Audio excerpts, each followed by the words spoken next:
Good afternoon. Welcome along. This is LTID TV from Leicester Till I Die. It's match day 3 of the championship, or the fourth match we played this season, and it's a chance for Leicester to make history. Can we make history? How will we make history? Leicester have never before won their first 4 games of a campaign against all competitions. If they win today, that will be history in the making. This is LTID TV. It is the Watchalong, and it's Leicester City versus Cardiff. Good afternoon.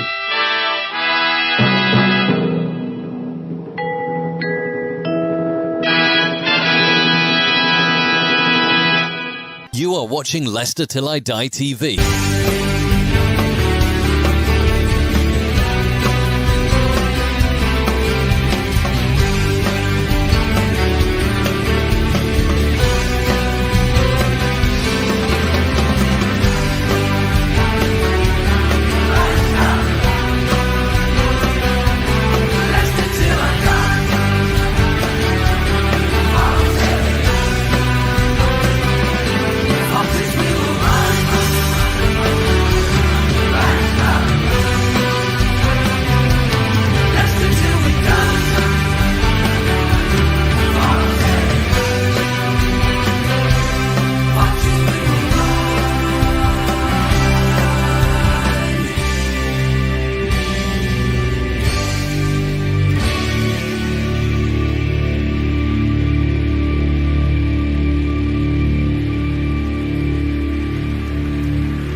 Watch us on YouTube. Listen on your favourite podcast platform. Or ask your smart speaker To play the podcast Leicester Till I Die.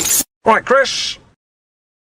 Oh, Whitey, how are we all? Welcome along. This is the evening job, the day job I don't do at weekends, so it's nice to be here. So if I do suddenly go and start talking about Surrey Hills Radio, do forgive me. I am old and my mind does go every time. It's match day 3 of the championship, match day 4 of the season. Going on the bottom there, I just want to thank everybody who is now a member and welcome our newest member. Which I have to be honest with you, I can't. My eyes aren't that good. Leicester City Down Under. I knew I was big down under, but hey, welcome along, Luke. Thanks very much for subscribing.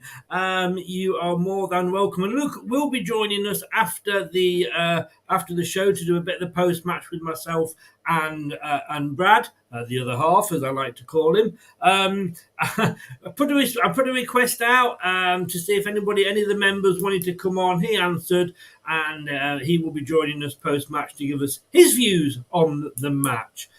Talking about my other half, we'll just say a few hellos first. We've got Gray in. Good afternoon, Gray. Look, I used to struggle with evening and afternoon, to be honest with you. Now I'm doing the breakfast show on the radio. I just don't know what time of day it is. The sun's shining, but who knows? Good afternoon, Gray. How the devil are you? Thanks for joining us. Highfields is in. Good afternoon, Highfields. Welcome along. ATV Retro, yes indeed. Anne Diamond and Bob Warman. I do not. There's Anne Diamond and the bloke that she did. She went on to do GMTV or GM, whatever it was at the time. TVAM. Nick, I believe somebody. Yeah, Anne Diamond. Both of them come from the Midlands. Anthony is in. Big up, Chris. I've got you down for a 2-0 win. I like the cut of your jib, Anthony. I do like the cut of your jib. At the end. Oh, you're at the Emirates doing a tour. Emirates doing a tour at the moment. Well, if you've got the odd 500 quid, I suppose.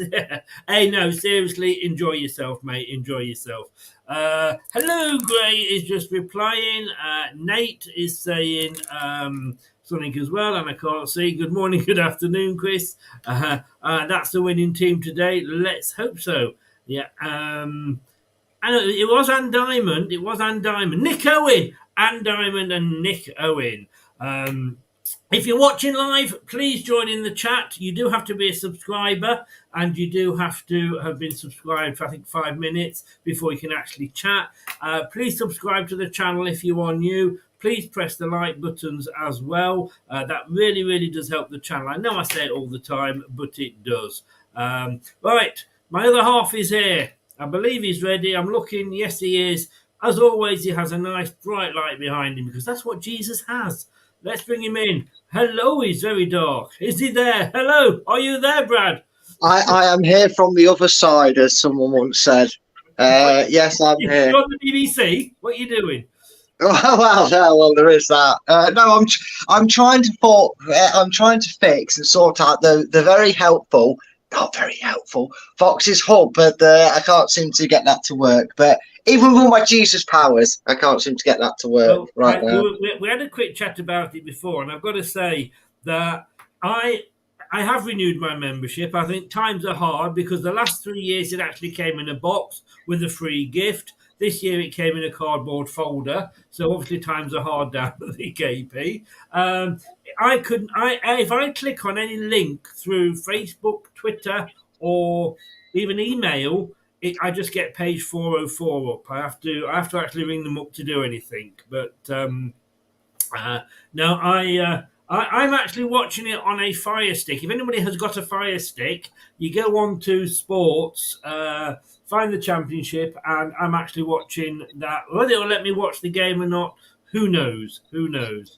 It's not going to let me. It's not going to let me watch it. And the worst thing is, right?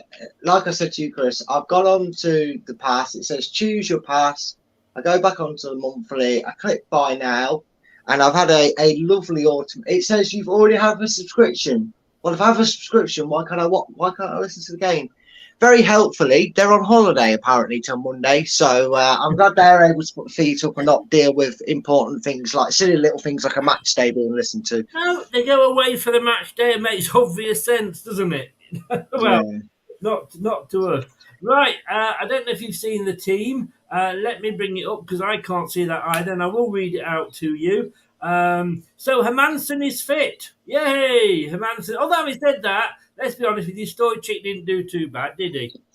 No. I mean, we're in a very blessed position. I don't think we've been in this position since, for me, no, because even then you kind of question marks were always over Danny Ward by a select few. I would probably go as far back as to say Casey Keller and Peggy Al-Faxad days. Because we all loved a bit of Peggy Al-Faxad. Peggy, the penalty king Al-Faxad. Yeah, we were always relying on him to be our goalkeeper in them situations. So don't you be ruling out my favourite Ron Zonzila, whatever he was called. Yeah. Or the Portuguese Ricardo, who showed that it can go wrong for you at 33. And the man who ate all the pies, Kevin Pressman. Yes, along with his good buddy Conrad Logan. Yes, I liked a bit of Conrad. He stuck with us for years. Look, the back not only because no one wanted him. Ricardo's captain. Face. Yeah. Make the 4 up across the back. I'll just read the team out, mate. Sorry. In the middle, you've got Ndidi, Winks, and Dewsbury Hall. Markow, we'll just call him Mark. We'll call him Mark. I think that's a lot easier, isn't it? And Mavididi, either side of a certain Nigerian who I can never play without. I don't know if I've sent you this one or not, but I'm worried about you might be pleasuring yourself watching it. But whenever I say this and you're with me, Brad.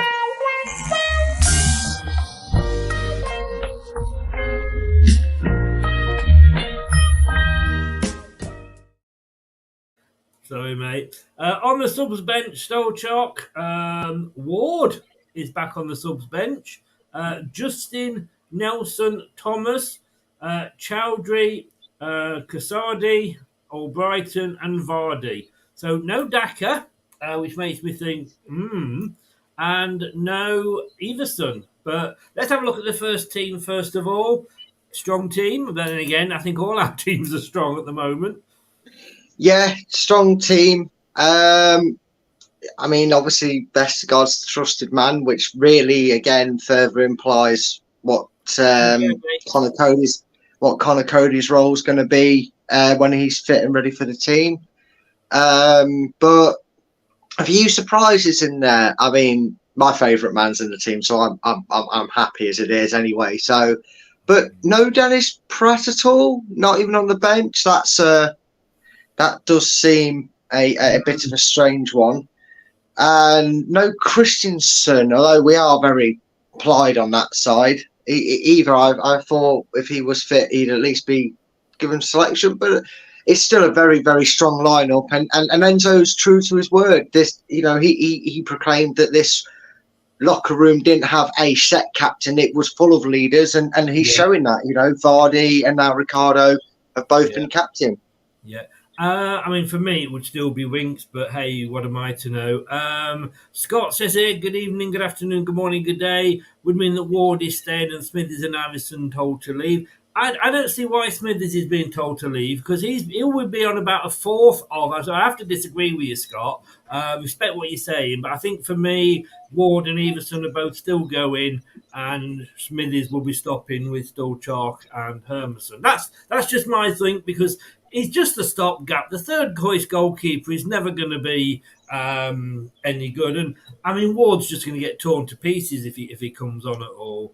Daka Samari out there. Now, Pratt I'm surprised about, because I was reading the Mercury and it said, how does Casida fit into all this? I'm a bit annoyed. But so I'm surprised that they were talking about, because Pratt can play on the right, but obviously he's gone for Mark, who's got that bit of Italian flair in him as well, although he's not Italian, obviously.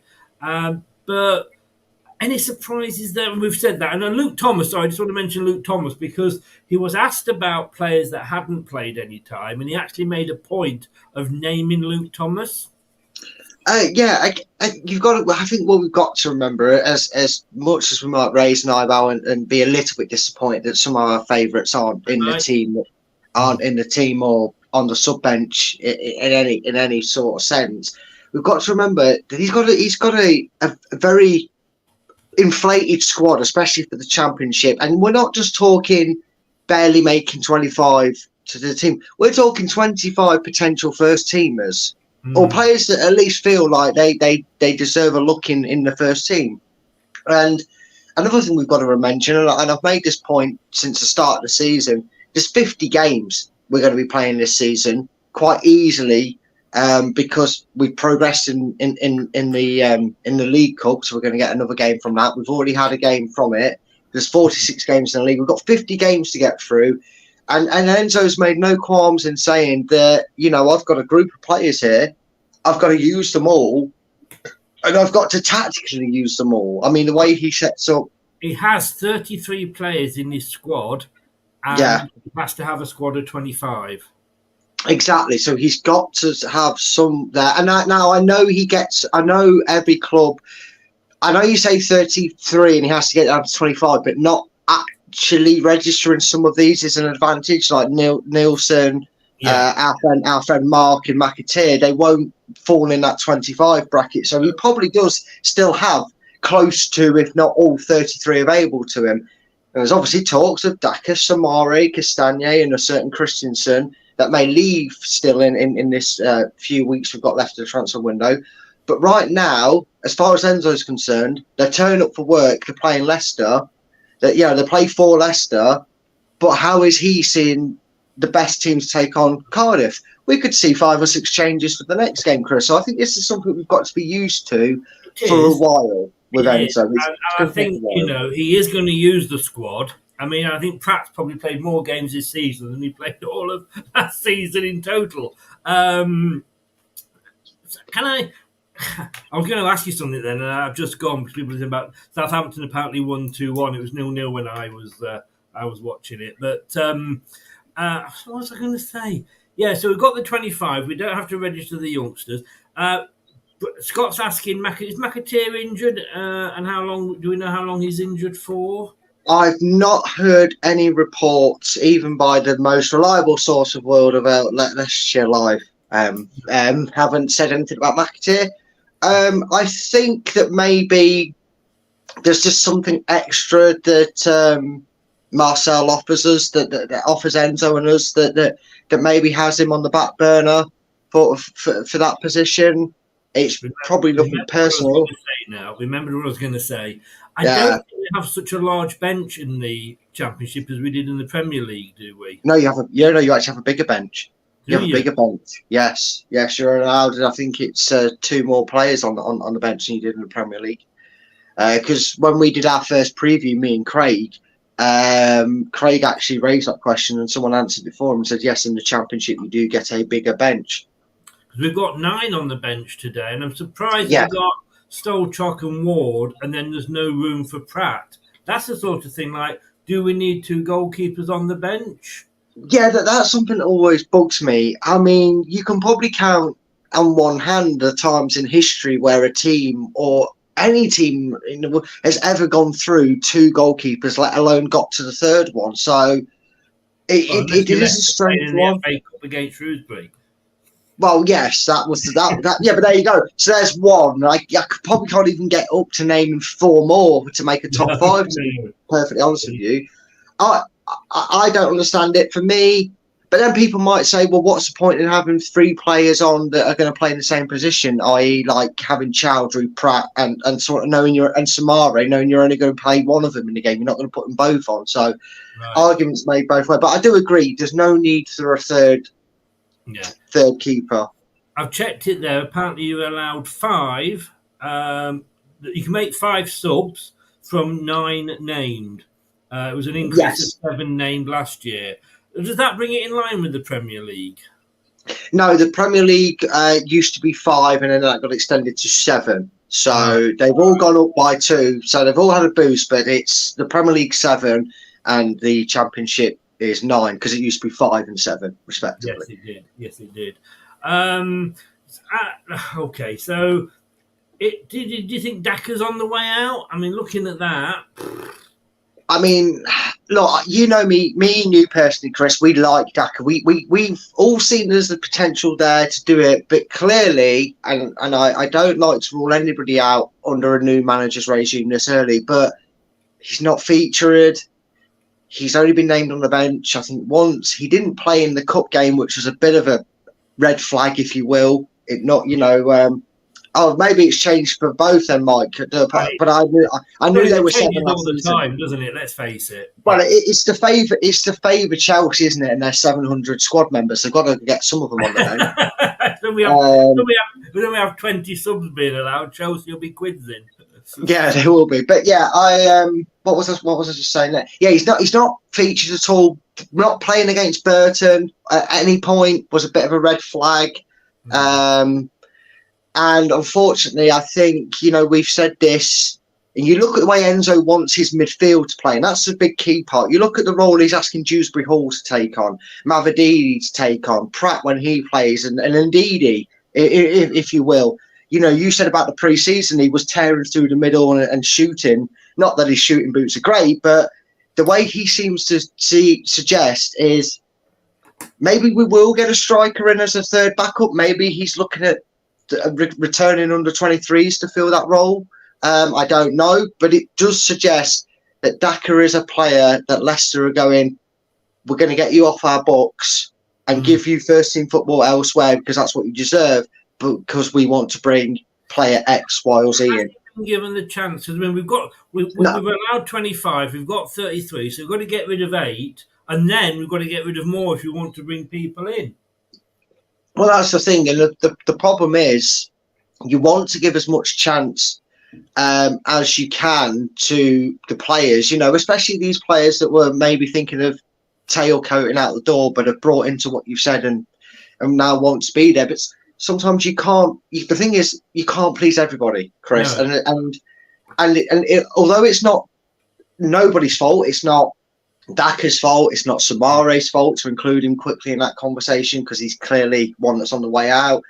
It's not their fault they haven't been played to a degree because Brendan just didn't want to select them. It's also not Enzo's fault that he's got limited information to go off.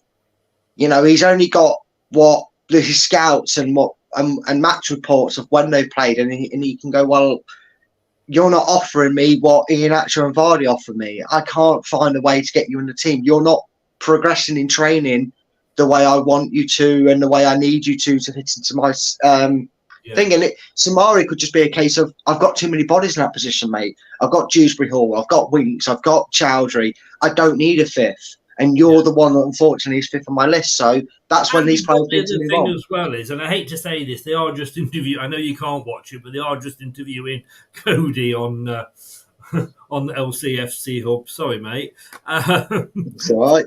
Well, that tells you more, doesn't it? They'd rather have an injured player interviewed than potentially shed some light on a player who's being talked about leaving. Yes, yeah. Well, we said that they're still advertising Fox's membership with Daka. But look, cheers, mate. Maybe I can get his. We've got to be honest and say the players that we loved under Rodgers are not necessarily going to fit into Enzo's game plan. Now, Enzo will come in and he'll go, right, I like to play this way. Which is different to how Rodgers played. So certain players, you just don't fit into my plans. Not that they're bad players, but they just don't fit. There's no point in keeping Samaro. They're just interviewing him now, Enzo. They're not going to sort of keep hold of players just because fans like them. Yeah, exactly. If sentiment was a thing, we'd probably still have Emil Heskey and Tony Cottee lining up front for us, wouldn't we, Chris? Yeah. If sentiment was a thing, we'd still have the O'Neill squad trying to get us out of the championship if that was the case. And it's true, and that's what I mean. Enzo's only got limited resources, i.e. staff, training reports, and the minimal game time that Dak has. And I know people might say, well, Vestergaard's got straight in. I think we all know why Vestergaard's got straight in.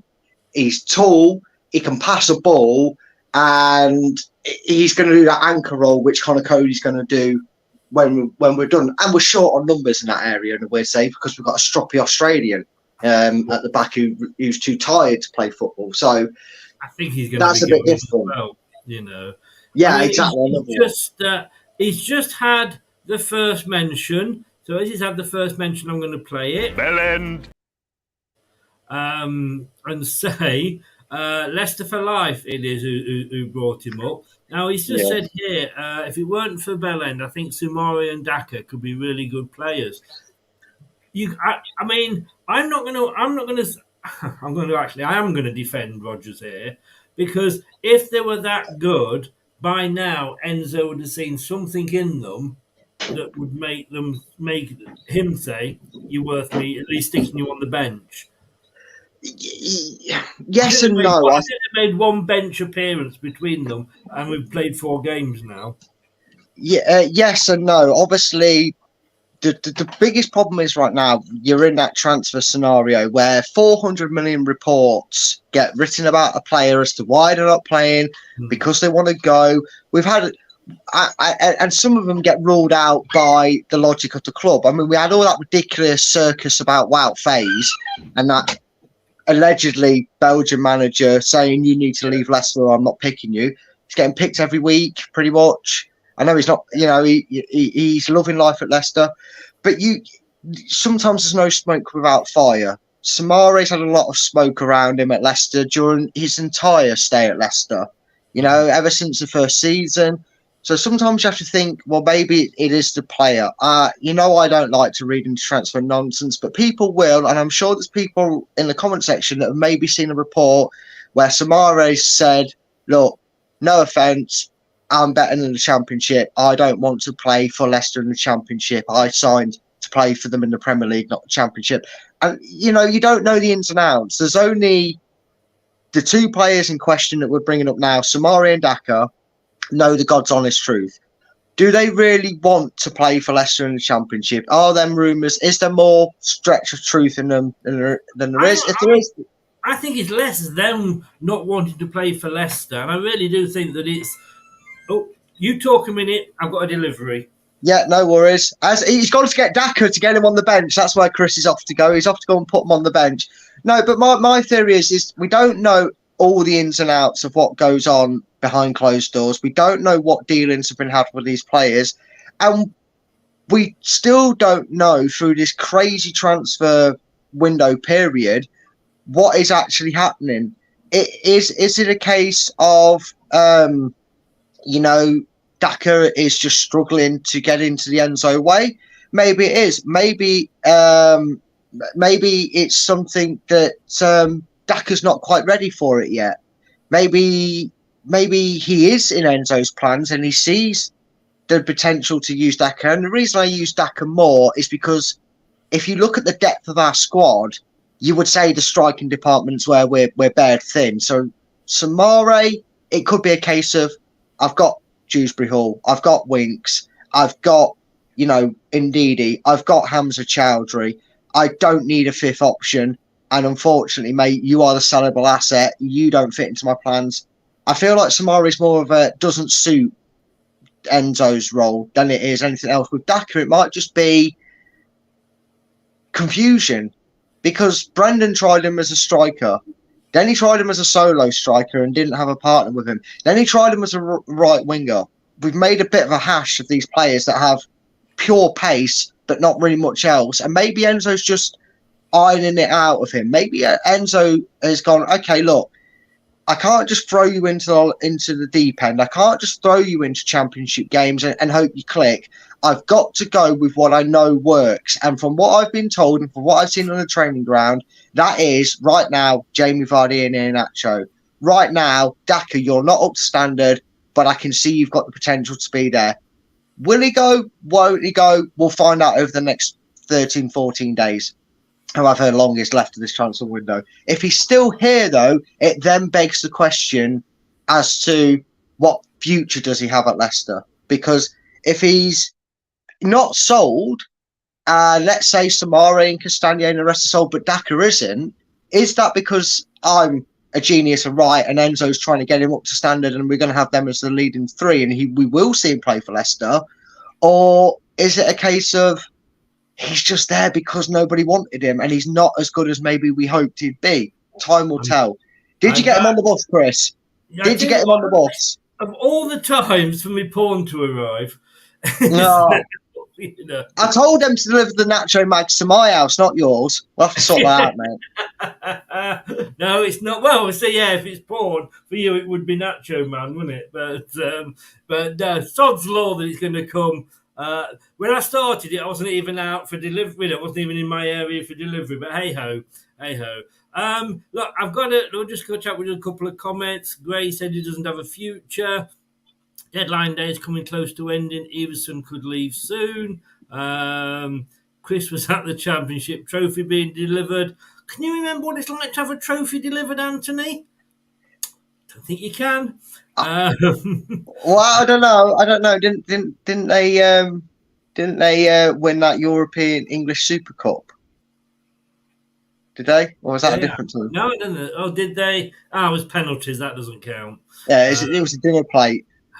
Neither came from star-studded teams. Who are we talking about? We're talking about Samare and Samare and Daka. Well, technically, but they both came from teams that won the league.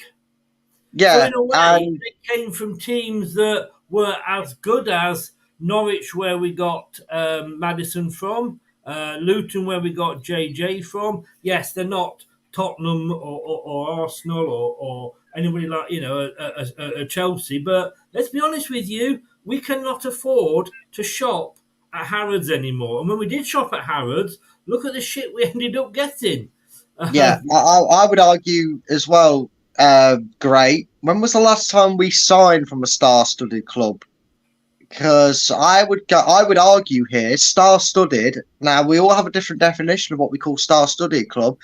But even in that starting 11, I would say the most star-studded club we brought from is Iheanacho, because we signed him from Man City. That's not because of my man love. We signed him from Man City. I mean, Ricardo, wasn't he? Was he Porto? Could I be wrong now? And we didn't. I know he's a star-studded player, but nobody there screams Chelsea, Real Madrid, Barcelona. I can't remember the last time we signed a player of that quality and caliber. Yes, people might say Doyle on loan, but Doyle's on loan. Possibly Slimani, do you think? He came from... But again, Portuguese league, it depends on your dampening opinion on the league, doesn't it? It does, but if you come from a winning team from Portugal, from Belgium, from Austria, I mean, that's as good as, to my mind, mid-championship. Yeah, which I suppose fits right now where we are, and I understand it. But we were buying these players when we were finishing 4th and 5th and 1st in the Premier League, and we were still doing very well, weren't we? Look at some of these £80 million players we've sold. Yeah, where we got them from. Yeah, but if you get 4 at, that's when you get 4 decent players at 10 million than 1 at 40. Yeah, and again, I'd much rather. I'm not arguing or bemoaning what we're doing, and I'm sure Gray's not. But I see his point. But I think sometimes you kind of realise that the easiest thing to say is, "Oh, well, they came from a nothing league, so we shouldn't have expected much." But then you realise we sold, 60 million of Mahrez, who came from French League 2. We got 80 million from a slabhead from Championship Hull. We got 70 million from French. Down West Ham. Well, yeah, brilliant. Fantastic. He's waiting to come back to Leicester. That's what he's doing. Yeah, for 12 million in a Twix. Yeah, I'll take the Twix. We're about 15 minutes off kickoff, and I want to say that there's something I need. This is really, really important because I want to put this to the fans. And please get your score predictions in, by the way. Do get your score predictions in. Don't forget, tomorrow we will be here as of 10:30 for the Women's World Cup final as Spain take on England. And oh dear, the Aussies didn't even get third. They came in fourth. What a shame. But we'll be doing that from 10:30 tomorrow. And if Brad's up and remembers, I think he's joining me pre, during, and after as well. But what I want to say is, I want your opinion on this as well, Brad. Oh, I'm asked for an opinion. Check me out. Very, very important. What do I get? Now, do I get the third shirt or do I get the training shirt? See, I am a big fan of all the kits this year. I like the one you're wearing. I love the home one, and I even like the third one. But I would prefer it now. This is going to sound very harsh, and it's nothing against the company, but I just love that King Power logo. If that King Power logo was on the training shirt, I would say get the training logo because I love that mix of colour. I think it's very good. Me personally, I would get the third kit. But Chris, each their own. If you don't mind the FPS sponsor being on it, I will say the colour mix is very good. Go and get. It does remind me. Unfortunately, this is the one thing against it. Because obviously, while the third strip reminds me of Wolves, but I do like the gold and black. What I don't like, I don't know if anybody's got the third strip yet, and I didn't realise it was on the second strip. This bit they've got under the bloody arm. What's all this shit about here? Right? What's all that about? Why? I mean, it comes up. Look, it comes up in a line, and then goes into this bloody square and round. They do it. Yeah, they've done it with the home kit with the gold, haven't they? It's under the. There was somebody having a wank while they did that, and the hand slipped while they were designing it. What's the point? I don't know. The last time we had a gold and black kit, though, Chris, we came second in the nationwide Division 1 behind Portsmouth. That's showing me age. I didn't call it the Championship. I called it what it was. It was the nationwide Division 1. We got promoted. Do you remember it? We had the black down the side, and we had LG as the sponsor. Yeah. But it isn't like they are nice kits. Yeah. You'll be pleased to know that what I was watching, I'm not now allowed to watch because it's out of the territory. So I need to try and find another link. It does remind me of an Arsenal strip, unfortunately, from many years ago. Ian Wright, I think, wore it was sponsored by JVC back then with that kit, was it? Or something like that?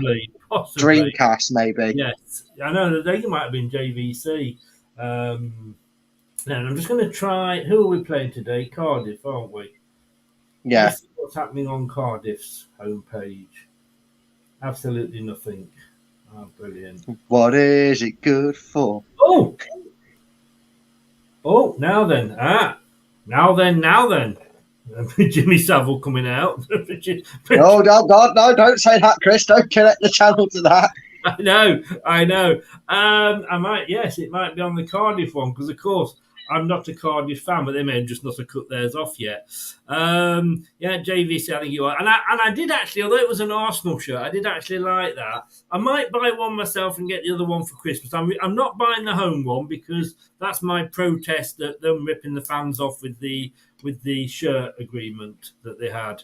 When they did rip I'll buy everything else, but in protest, I won't buy that. I love the logic, Chris. It's my little way. Well, the main reason is the fact that I don't like it anymore. So I don't like the one. Yeah, Bluebirds at the KP, great. Let's hope they don't shit on us from a great height. Right, so we've got some scores in here. Brad, what are you going for? Oh, get me notepad out, he said. Get the notepad out for the lads. Get it out because I want to ask you what I went for as well. Well, I can tell you once I get there that I have gone for a 3-1 Leicester win today. 3-1. And I am, well, until I knew the team news, I had said to my friend Jessica that me and her have a little predictions battle going on between ourselves. We've both gone 3-1.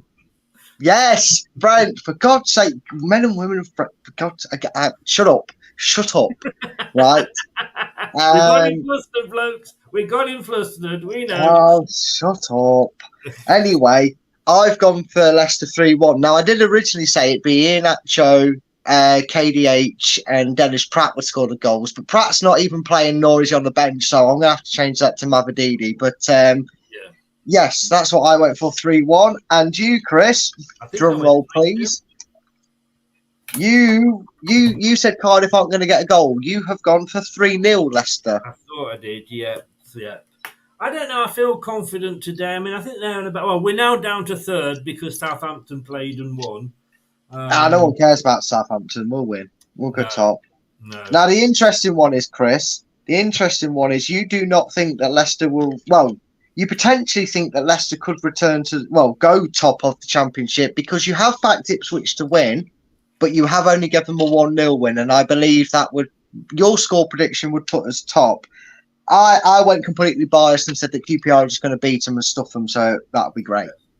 You see, that kind of just says, now they are, in fairness, wearing the blue shorts, so the training top does look extremely nice, but I think I'm a little bit behind here because surely they're not coming out for training now.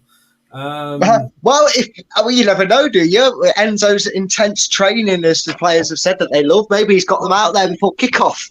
Cardiff have come out as well. Cardiff in their grey tops and purple shorts. How boring is that?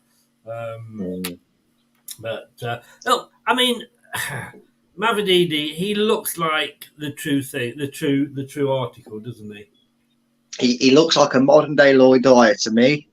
He does. He runs and he's got a bit of power in his shooting boots. Obviously, in terms of quality, we're hoping he's better than Lloyd Dyer, as much as I love Lloyd Dyer. But I can see the resemblances to pastors. Maybe he'll be like Steve Guppy. Magic left foot. Yes. Play him on the left. Well, he played on the right, didn't he? But you know what I mean. I know what you mean. I'm going to let you talk for a minute. So out of those two, which one would you go for? I would go for the third kit. I just don't like the FBS logo. I didn't buy a kit last year. I got asked if I wanted one for Christmas birthday. I said no because I don't like the kit. This is not a tarnish against FBS. I just didn't like the sponsor across it. So I would go for the third kit. I like all the kits. I can bypass the little weird thing it's like the kit's trying to hug you from behind, which is a terrifying thought. But me personally. I know what you're saying. Season expectations. Whilst I'm just going to go off and try and find a feed, give me your season's expectations. The expectations is I think Leicester should comfortably, and I say this, and I might sound a little bit blue tinted here, but I think Leicester should comfortably be consistently in that top 3, top 4 all season.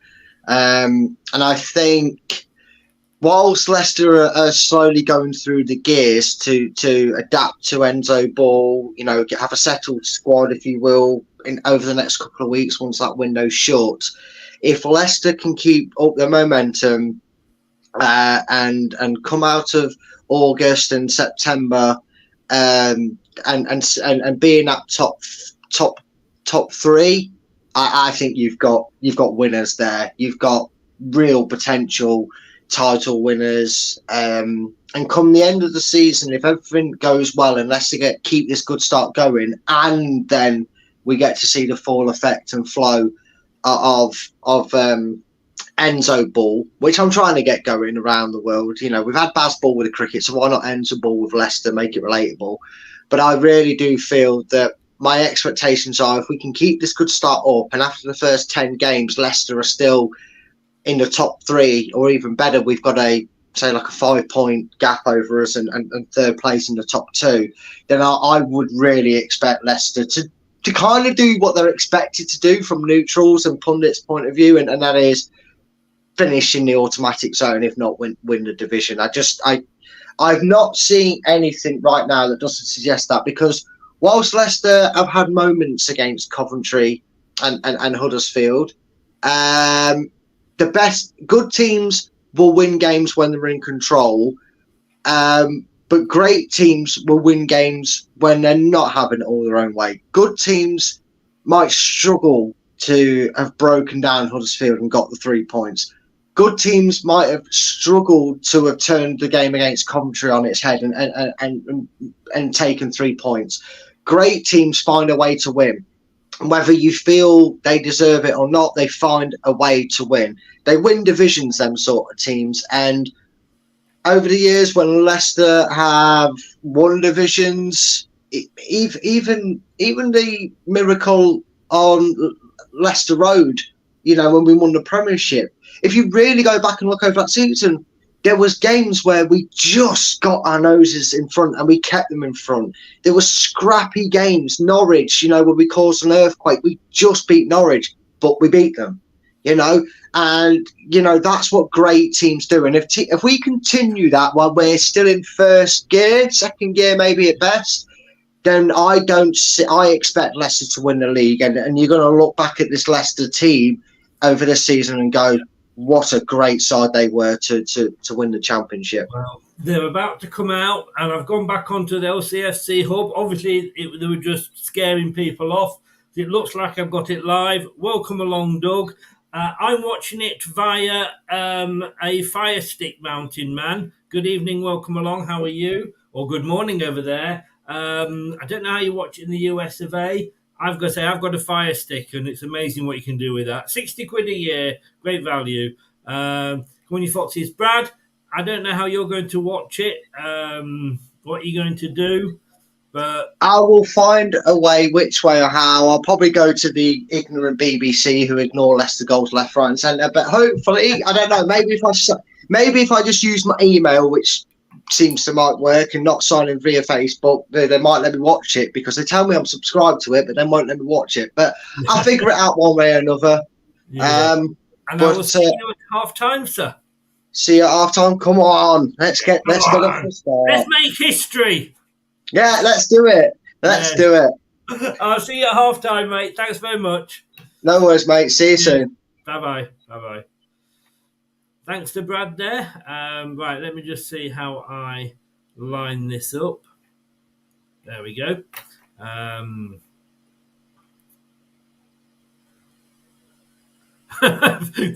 Great men will find a way. Brad will be fine.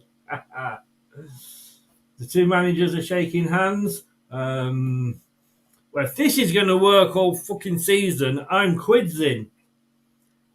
Guys, just get yourselves a Fire Stick.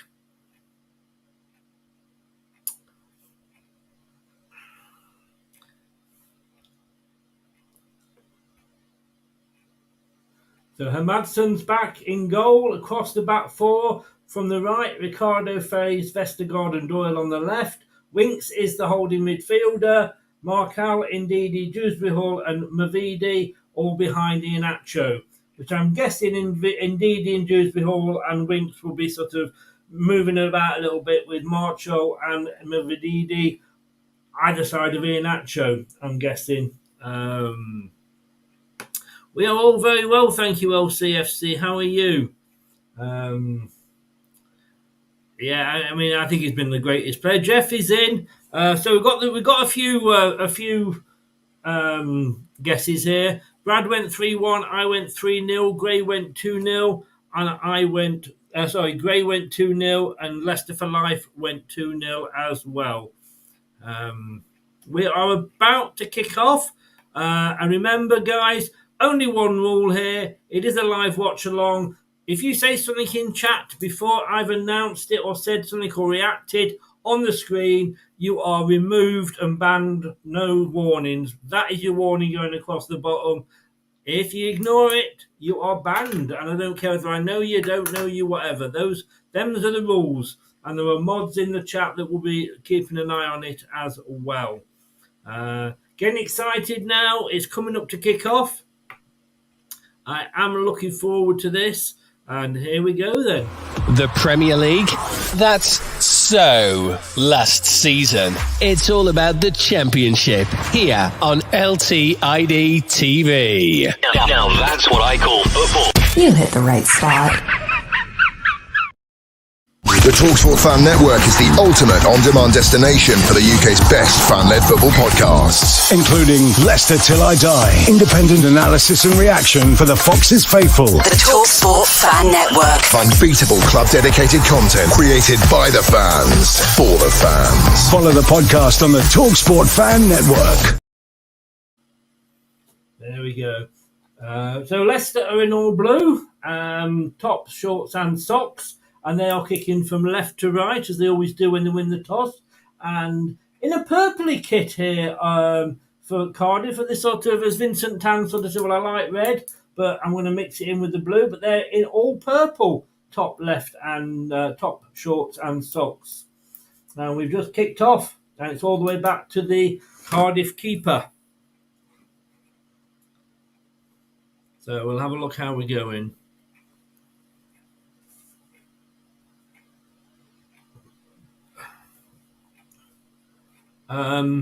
Remind me at half time, it's under LTID TV, the quiz channel. Remind me later, LCFC, and I'll post a link. But I just want to sort of obviously get the match up and running. Or unless anybody else can pop a link in for me.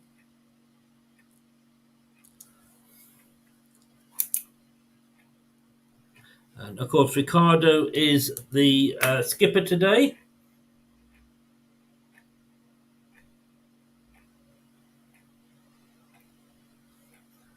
So are we going to see? I mean, I have been excited by the way that that Maresca's been playing.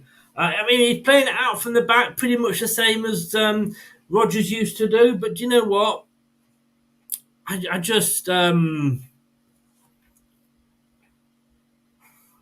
seems to be more of a purpose to it.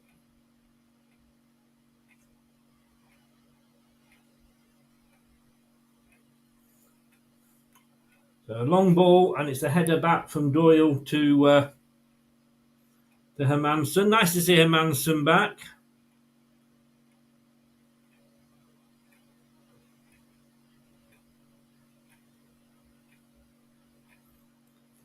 Yeah, Vestergaard already forced an error there.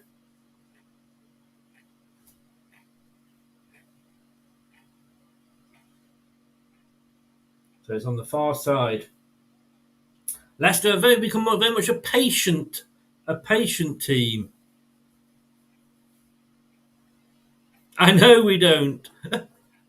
Tyler, hello, how are you? Welcome along.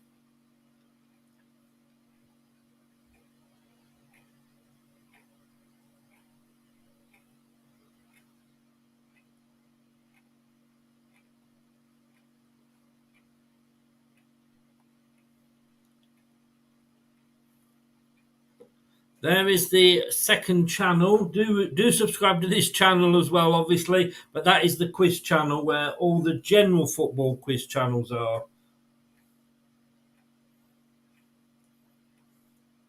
So our We've never won 4, like I say, our 4 opening games in all competitions before. Are we going to make history today? We've got a lot of possession at the moment. Vestergaard with the ball in the centre circle. Short ball forward to Ndidi, who gives it away. Yeah, it wasn't a very good ball to Marcel, but he wins it back. What's he going to do with it now? Plays it out to the far side. He won that back in midfield. It's now on the far side with Mavidi. Oh, is he going to go for a corner? No, he stopped going for a corner, but it is a throw-in. Mavidi there. That was Marcel. It was once a brilliant ball, but he managed to win it back. All credit to him. Yeah, come on, Leicester. Doyle, he looks like a 10-year-old.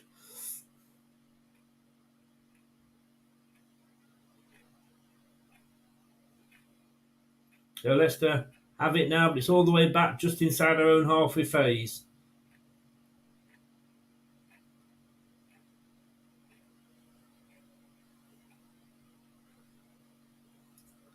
Phase again, just holding the ball up, passing it just to his left to Vestergaard. At a walking space, Vestergaard looks up, plays a long pass forward. Oh, just over Mark Howell's head there. I mean, whether Vestergaard will still go, I'm not. Well, you're more than welcome, Tyler. Thank you for coming in.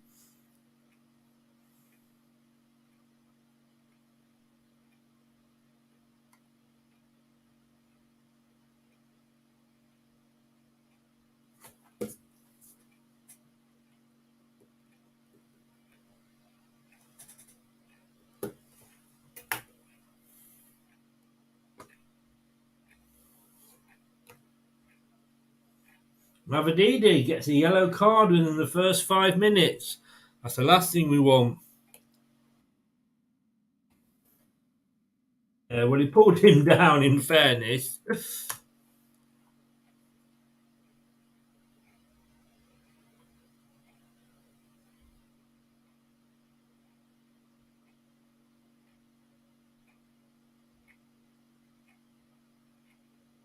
It's headed clear from the free kick by Leicester.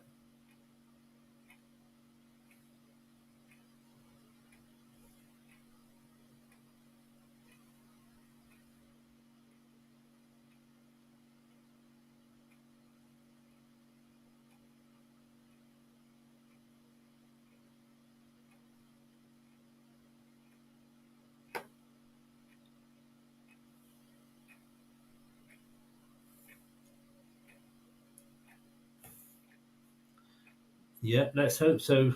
Let's hope they do. Keep singing it, LC. Keep singing it. We come away now on the far side. Mvadidi. I can't get my teeth around that name. By the time I get used to it, we'll be selling him. Oh, he goes all the way back to Vestergaard there. Like I say, Leicester have been very patient, which is what the great sides have done in the past. No goals as yet in any of the other games. Plymouth obviously lost at home to Southampton earlier, which moves Southampton to the top. The Ipswich are going back above them on goal difference at the moment.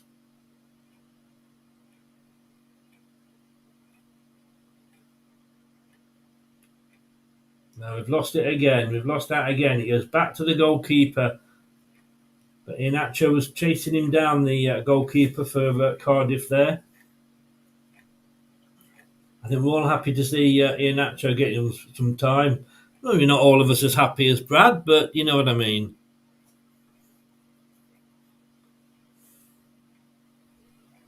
A wide ball there by Cardiff. They're to bring it down the near side. Now that's a free kick again now. Marchal's giving it away. Mavavaduda.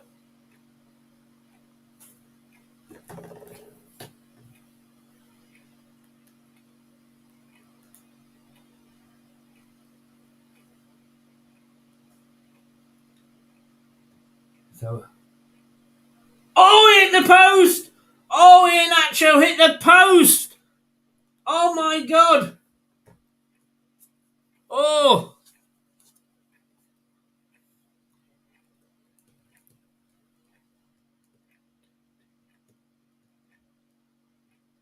What a chance after 8 minutes.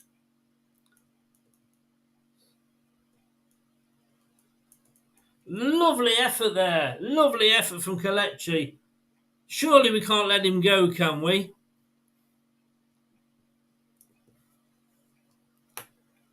Oh. Nobody following it up, unfortunately.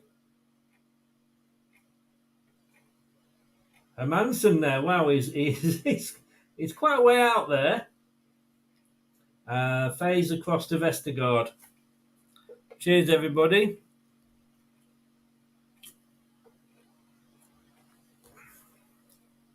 That was close. That would have been a perfect start for us. On the far side with Leicester, playing it in, coming forward quickly. Oh, lovely 1-2s, but we lose it. It hits the back of our foot, back of one of our players' boots, and it comes back and it comes away, and it's out for a throw in by Doyle. So Cardiff get the throw in on the far side.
Yeah, you're right. I mean, that is Leicester all over, isn't it? Ederton coming in from Cardiff, but it goes way, way high and up and over and out for a goal kick.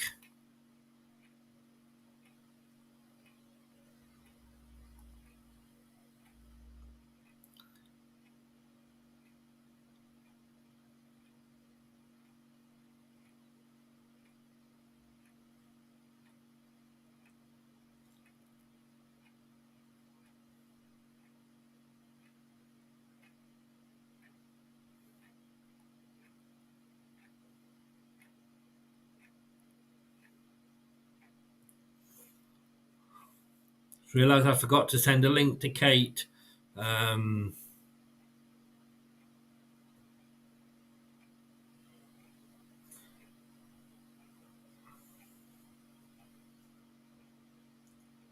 Leicester taking the vast majority of play at the moment.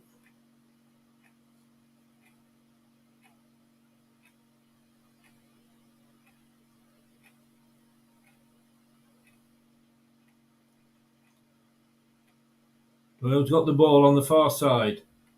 You're going to go all the way back to Enzo. Yes, it is, but because they're all the way back, he's kind of he's way upfield.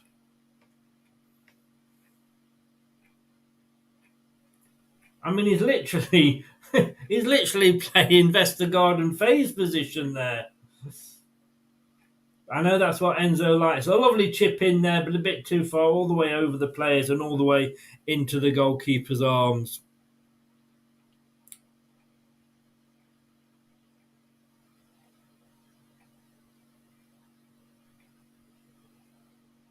Indeed, Gray. I mean, World Cup. Come on, the women.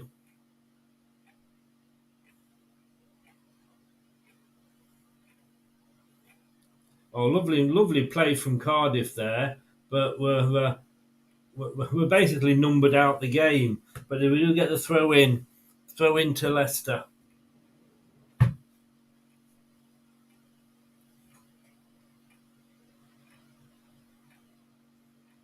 Just bringing the play back here for Ricardo. Trying to take the kick a little bit too far forward. When I say a little bit, like about an inch and a mile. Yeah, looking forward to the final tomorrow. I might not if we lose it. They lost Leicester for life 2-0 to Sweden.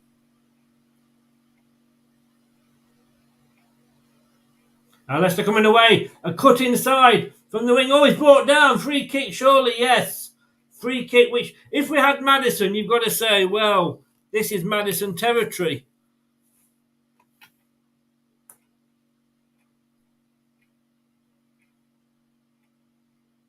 So it's a free kick.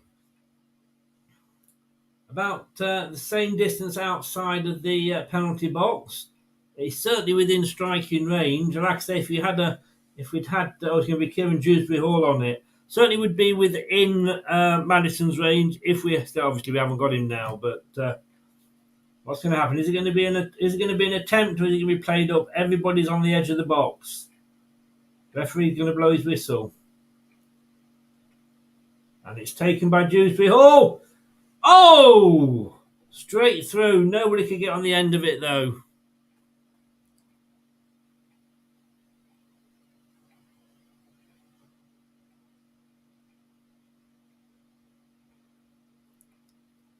LCFC, are you a lass?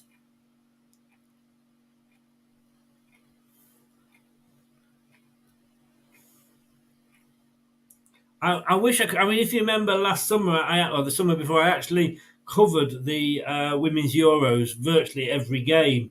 It's just with the timing of it now and me doing the breakfast show on the radio that I couldn't cover it as much as I wanted to, which was a shame. But here come Cardiff now, down a pass out to the left. There's the overlap. He finds him with Cardiff. Can he chip the ball in? No. Faze gets his foot in. Defending well at the moment, Leicester, getting numbers back.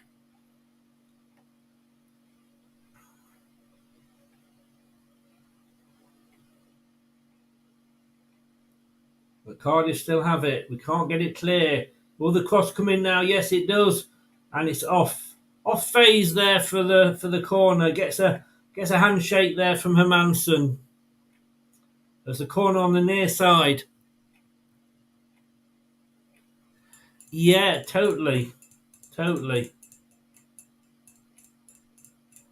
o'clock's fine because my breakfast show on the radio is from 7 till 10. So anything that was kicking off then or just after, I really struggled to do a watch-along for. Anyway, it's a corner to Cardiff on the near side. There's a possibility of a short one. They take it and it's chipped in. It goes all the way across, but it's headed clear by Leicester, but only as far as the Cardiff player. Played back to the number 6 in the middle. They've still got it now, Cardiff. Foot in there by Piera. Now, Nacho's got it. Still got it. Face off the challenge. Cuts inside. Oh, lovely ball through. Go on. Indeedy. Oh, ho, ho, ho, ho, ho. Mavadidi, sorry. I'm listening to the commentary as well. He said Mavadidi and Indeedy, but he did. That was unlucky. What a move. Nacho. I mean, my God. That's the sort of play I haven't seen Leicester put together for. I mean, he just played it into the space and said, "Go on, son, run after this." And Mavadidi on his other side, he'd come over the pitch, and he just couldn't quite get enough power behind the shot, and it was straight at the goalkeeper for Cardiff.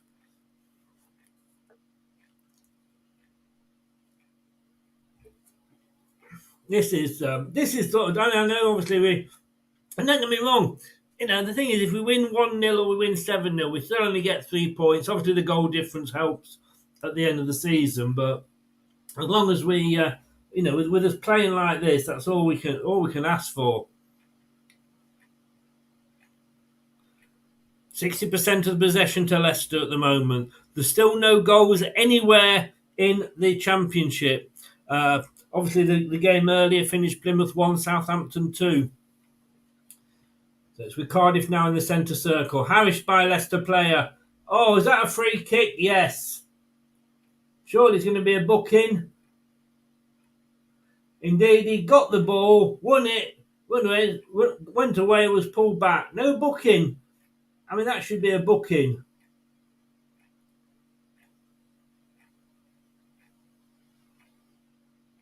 Matt Elliott's asking as well, is there a yellow card? Or what did he just... I mean, yes.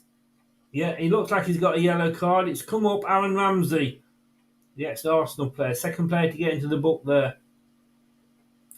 Oh, a lovely ball here. Can it... Oh, it's been a bit too hard for Marchal. I have no idea. You know what I'm like with names. Number 40. I mean, in fairness, this is a young Portuguese lad, and he's come through the academy, and the youth, and Enzo's given him his chance. And he looked. I mean, the last time one of the first times I saw him this season was against Northampton, who also played in purple, of course, the Cobblers, and he played a really, really, really good game. And he looked dangerous then. And I think he could be one of the breakthrough players. You've got to say with him, and then obviously with Pratt as well, do we need another winger? Throw in on the far side to Leicester, just inside our own half. Enzo's up and talking to the players. I haven't seen him do... Yeah, Enzo. Seen him do that, but it's nice to see. Nice to see. They're giving an eye on Ipswich QPR.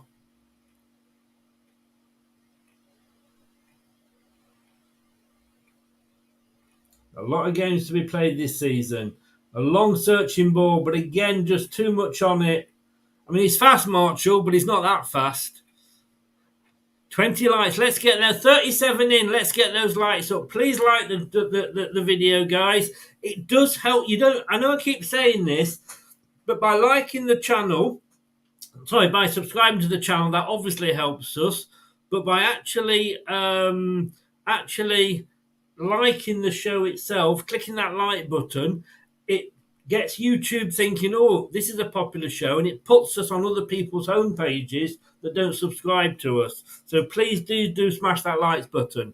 Chilix, good evening from Spain. How is it in Spain? Cooled down more recently. The Foxes are playing very, very well. 3 chances to 1 from Cardiff. Inacho has hit the post. Very unlucky that it didn't go in. 1 booking each. Mavadidi for ourselves. Ramsey for Cardiff. I'd say we are on top. We've got 55% possession.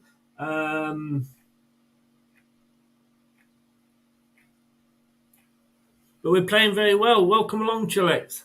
Hope you are well. So it's with Faze from Hermanson on this near side. He runs it into the middle of the pitch, Faze.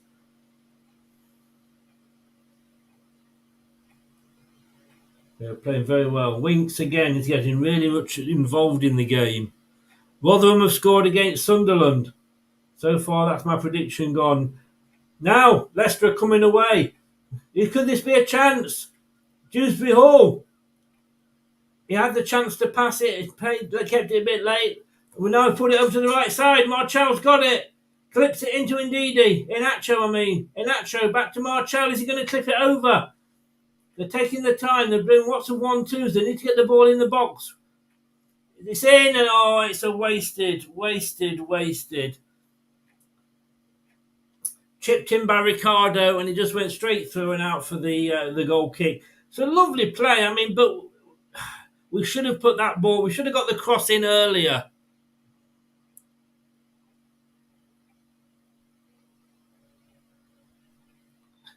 And as I say, Matt, I don't know how it works in America. I always thought you could see more games than we could.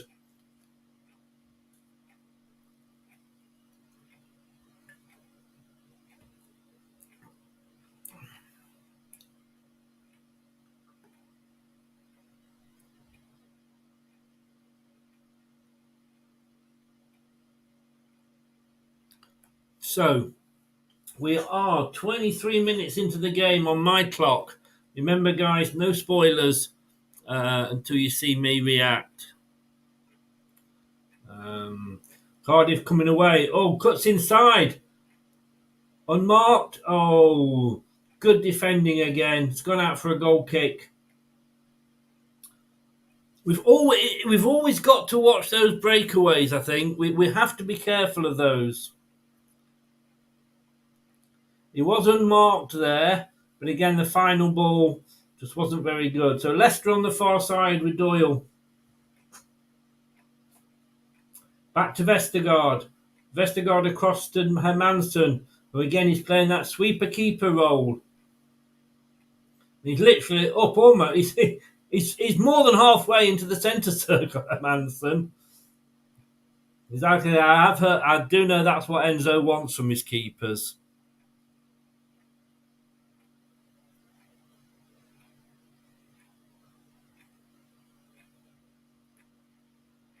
So Marchal brings it inside from the near side, plays it back to Faze. More like a 3 at the back at the moment.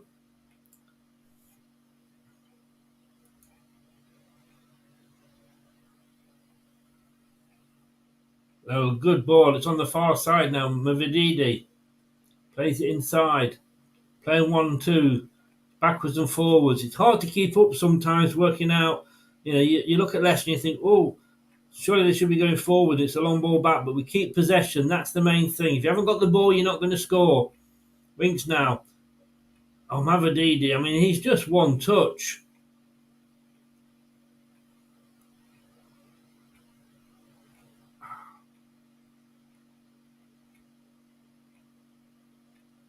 I have noticed.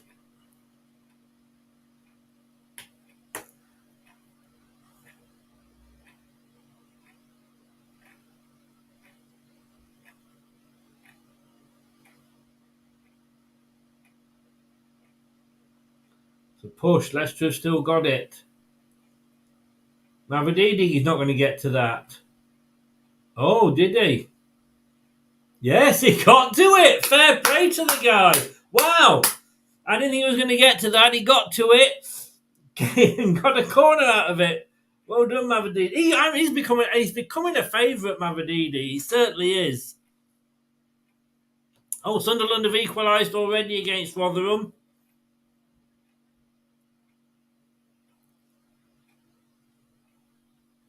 So as the corner comes in, it's headed clear by Cardiff, but it comes back out Dewsbury Hall to Mavididi. He'll get another ball in, but no, he doesn't get past the first defender.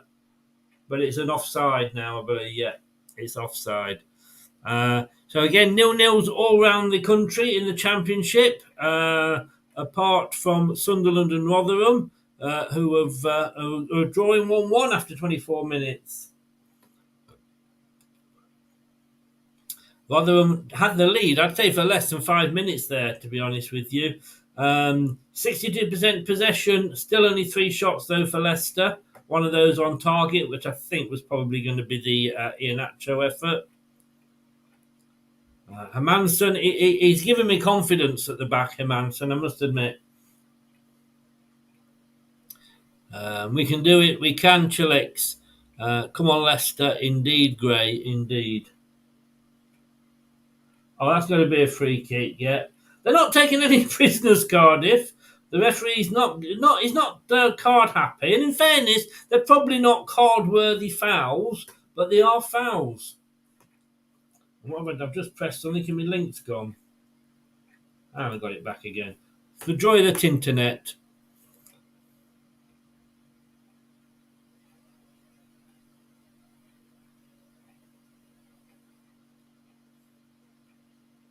So not so far off the half hour, 28 minutes gone. Smash those likes, please, people.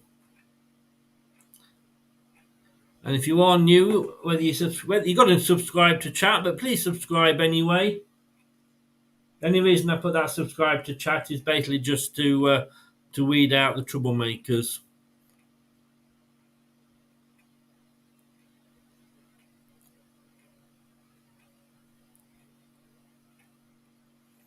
So Leicester, Faze coming down the near side, the right-hand side, goes out to the wing with Marchal. He looks to take it and cut in. Plays it back to FaZe, who's still out here on the right. Plays it inside. Inacho. He's hit the post once already. He's trying to get left shot. He can't get it away. He does now! Oh!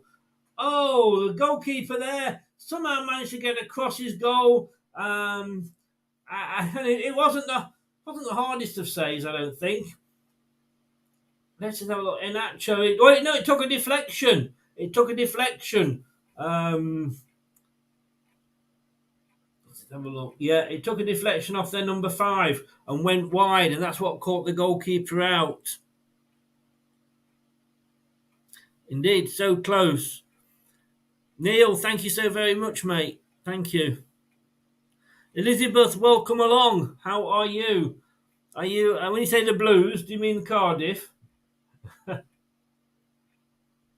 Oh, the goalkeeper there. The Cardiff goalkeeper had a bit of a mare. Got a bit of a Hamer beard there. Neil, thank you so very much, mate. I'm glad you like it. I'm not exactly John Watson, but I just do my best. Elizabeth, you mean Leicester, yeah? So because I think on the Bluebirds, and that's what confused me, Elizabeth. You know, a deep corner. It looks like he's going to go all the way out. Cardiff get to it. Has he kept it in? Yeah. So it's still kept in, but it's with Leicester. We are the best team. There's no doubt about it.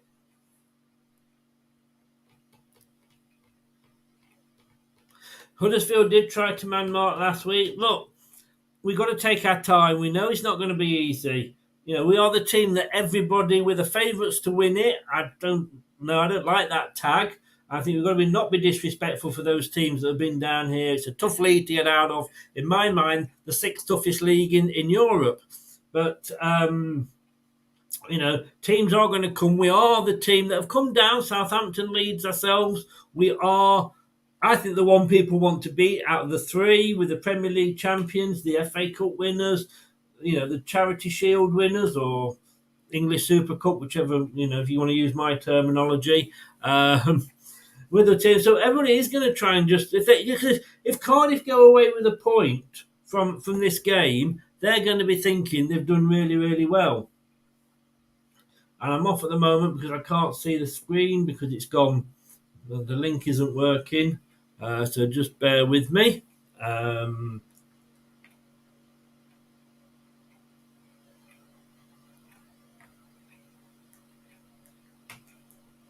I'm not quite sure what's happening here. There we go, got it back. That is the only trouble you with these Fire Sticks is you save a lot of money, but you have to put up with a little idiosyncrasies. Welcome on 47 in the chat. Let's smash get those likes up. I'm not sure what the likes is. Oh, Mavididi! Oh, he kept the ball in and he's going to. Is that a penalty? No, says the referee. Oh, Mr. Ref, what was going on there? I want to see that again. Leicester, though, still got the ball. We're coming forward. Cardiff only got it away as far as the halfway line. He's here on the near side. Ricardo. Dewsbury Hall. Oh, that's too hard for Mavididi. Yeah. Remember, we've got no VAR, so we're very, very much. Let's have a look at this. Ooh. Seen them given. I'm not going to lie. I've seen them given. Cardiff, I think, were possibly lucky there.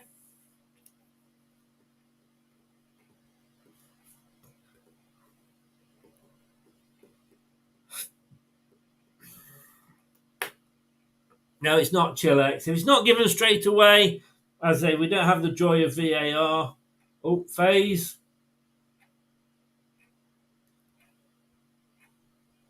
Oh, he's very lucky to get that away, Leicester. Avadidi's a marked man. He's being chopped down always. Dewsbury Hall.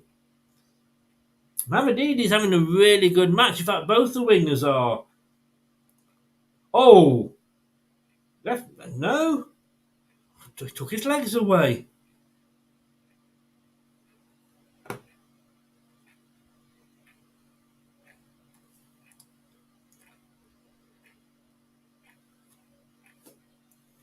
It's 0-0. 30 minutes gone, just over. 33 minutes just turned up on the clock.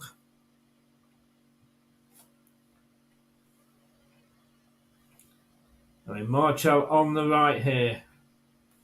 Cuts inside. Plays his... I'm going to say, yeah, he does play his colleague into trouble.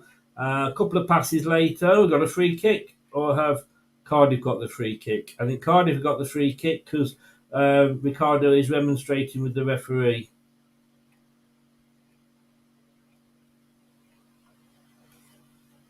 And there's still only 2 goals in the 3 o'clock kickoffs. Oops-a-daisy. I don't know that. I should have put my other laptop on no volume, shouldn't I? It never did that last year. But I think we'll be cheering in a second.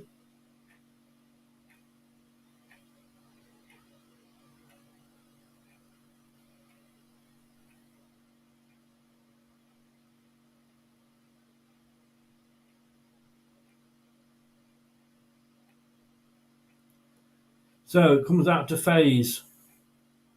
Faze plays it into Winks. Winks out to Doyle. Back to Winks. Winks, lovely ball forward. Iheanacho gets a corner. Gets a corner.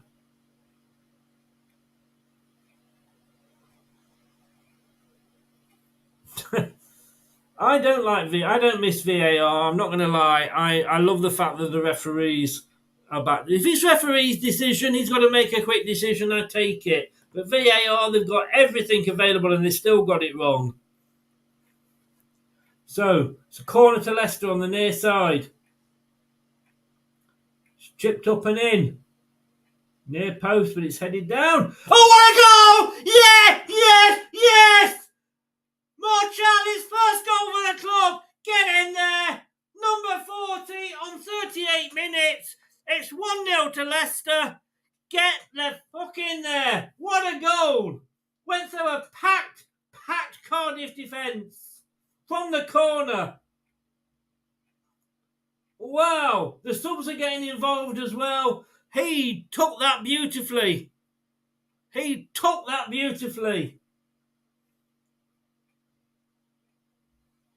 Oh, it was a corner that was headed down.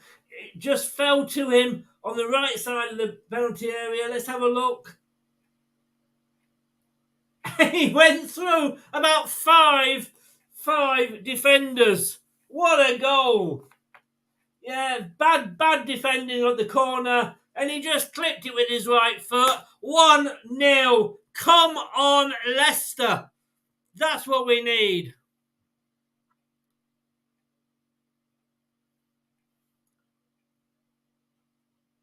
And that just absolutely, whoa. His first goal for the club. Wow. Only the third goal of the 3 o'clock kickoffs, and the other 2 have come in the one game between Sunderland and Rotherham, which is 1-1. But he deserves that. Now he's been taken out just inside the Cardiff half. What a goal.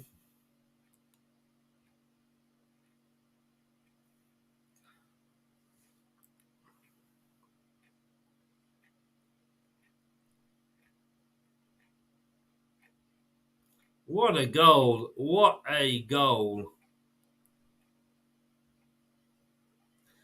Mavididi nearly in again now. And it's still not going away. Dewsbury Hall's got it. Oh. I think it's going out for a call. Mavididi there nearly making it too. Stick your name at the end. Just tell me who you are.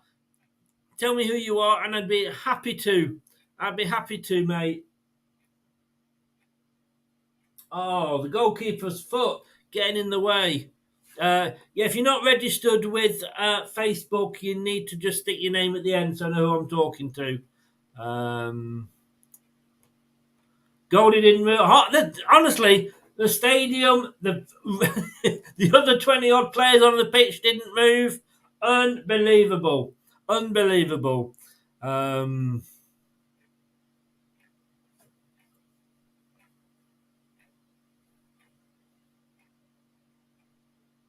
just wakes us up a little bit.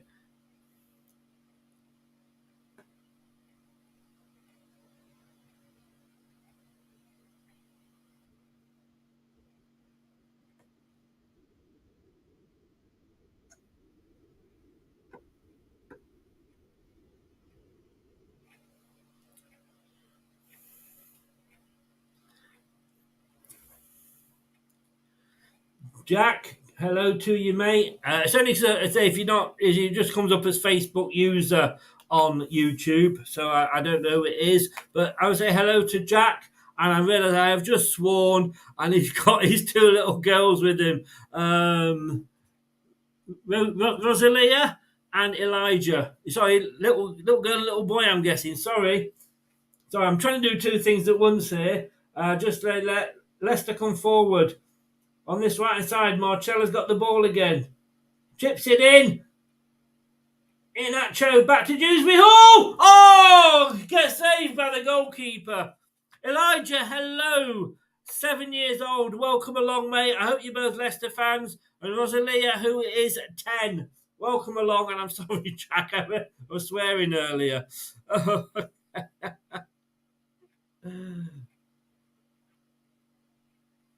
Thank you very much for the nice commentary.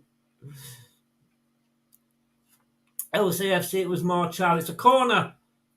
It's a corner to Leicester on the same side. Last time with this, we got a goal from it. Oh. It's a goal kick, though. It's a goal kick. Leicester, though, taking the lead. Coventry have taken the lead against Swansea. At Swansea.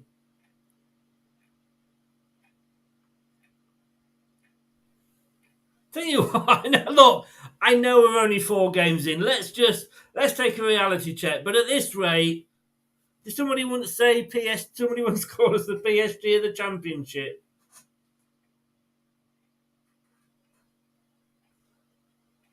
Oh, Vestergaard completely jumped up and missed the ball and went over. But he's come back and got his foot in and won it back, and now he's on the ball. Oh, a lovely long ball out to the side to Mivididi. Dewsbury Hall on it now. Oh, bum! Oh, Marcel! I mean, he looks so good. Cool. Dewsbury Hall now on the ball. Out to Mivididi.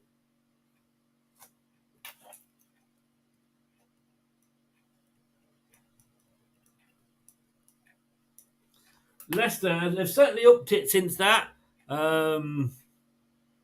Indeed, Leicester. That's what I call good parenting, Jack. That's what I call good parenting. Vardy's just warming up. And Swansea have equalised at home to Coventry. I mean, Coventry went up away from home at Swansea. About 5 minutes later, Swansea scored, just as Rotherham went 1-0 up away to Sunderland. Sunderland got a goal back. So, as things stand at the moment, Leicester City are top of the Championship as it stands.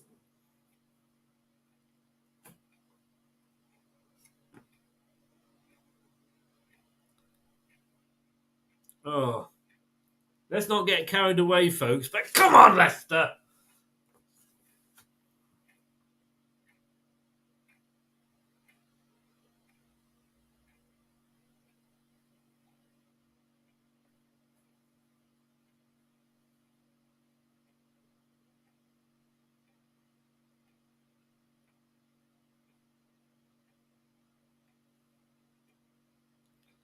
I'm just trying to get the table up here, guys.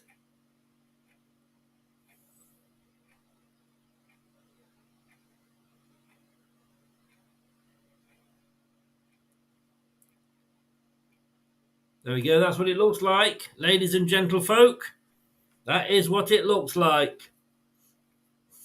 I know it's only the second tier, but who gives a shit?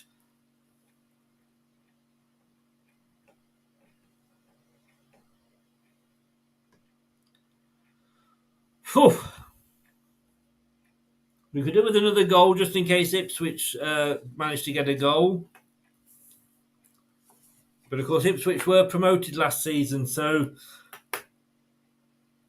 maybe the fact that I've got them down to do well against QPR might be unfair to QPR.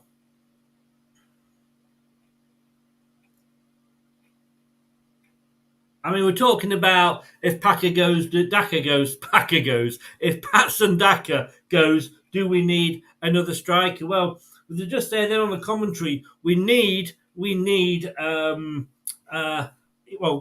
wants goals from his midfielders, and at the moment they're going, not a problem, boss, not a problem.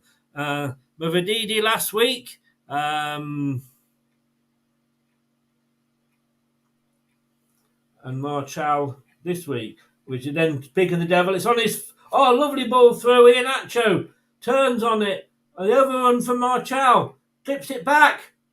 Oh.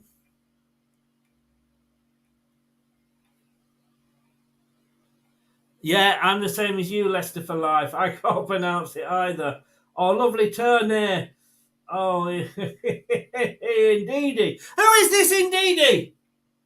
Who is this Ndidi? Where's he come from? Where was he hiding last season? I don't know. It's a free kick to Leicester. Taken. No, we've got to take it again, I think. Yeah, referee wasn't ready. So, free kick now. Indeed, he takes it. Back to Vestergaard, across the face, back to Vestergaard. 44 minutes on the clock. There'll be a bit of stoppage, I think. There's not been much stoppage apart from the goal, but of course that takes up some time.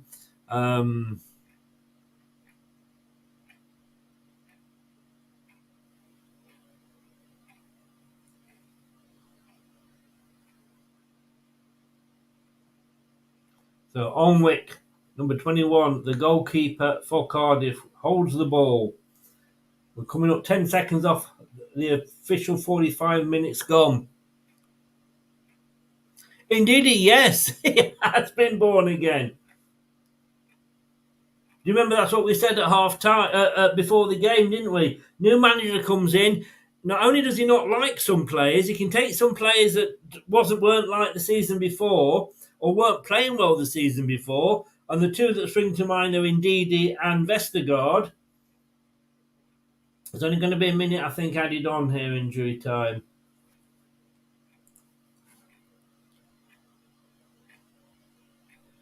Dewsbury Hall gave the ball away very, very easily, though, and they've now got it on this near side, Cardiff. Just waiting for confirmation of the stoppage time. Oh.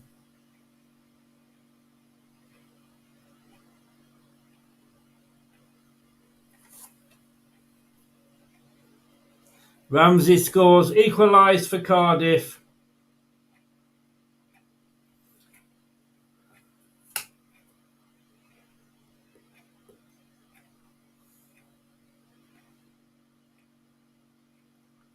One.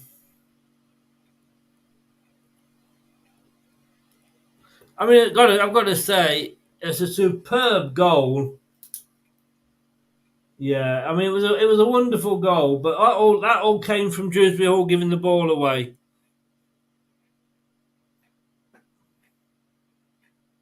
Yeah, Russ, we don't remember, Reese. No spoilers. I presume that went up after I said. But yeah, I mean, you don't have to put the 1-1 there, mate. I know what the score is. It was an amazing, amazing goal. Leicester back down to third.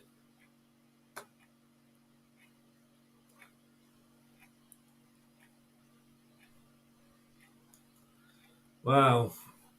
Don't know what to say. Absolutely as...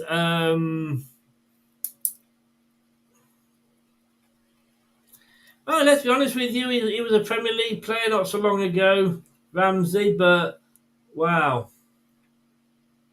What a time to score. That will give a good boost to Cardiff. But Right, I'm going to go off. I'm going to get a drink, wet the whistle, and point Percy and do all that. And we will be back just in a couple of minutes. If I can just get the right.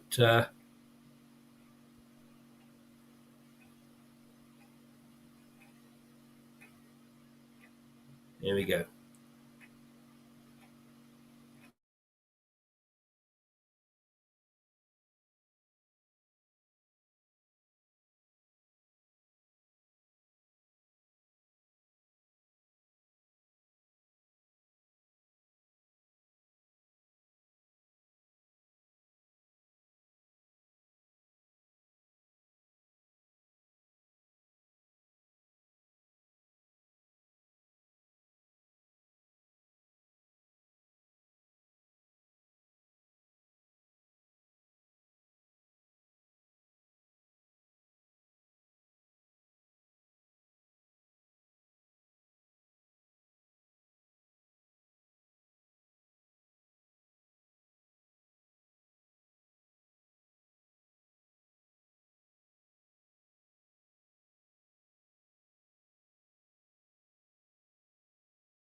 Hello, Matt Elliott here. Hi, Alan Smith here. Hey guys, Ian Hume here. Hi everybody, Jerry Taggart here.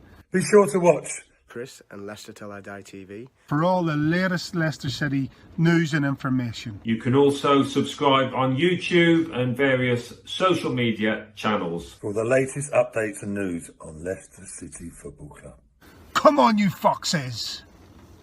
The TalkSport Fan Network is the ultimate on-demand destination for the UK's best fan-led football podcasts. Including Leicester Till I Die, independent analysis and reaction for the Foxes faithful. The TalkSport Fan Network. Unbeatable club-dedicated content created by the fans, for the fans. Follow the podcast on the TalkSport Fan Network.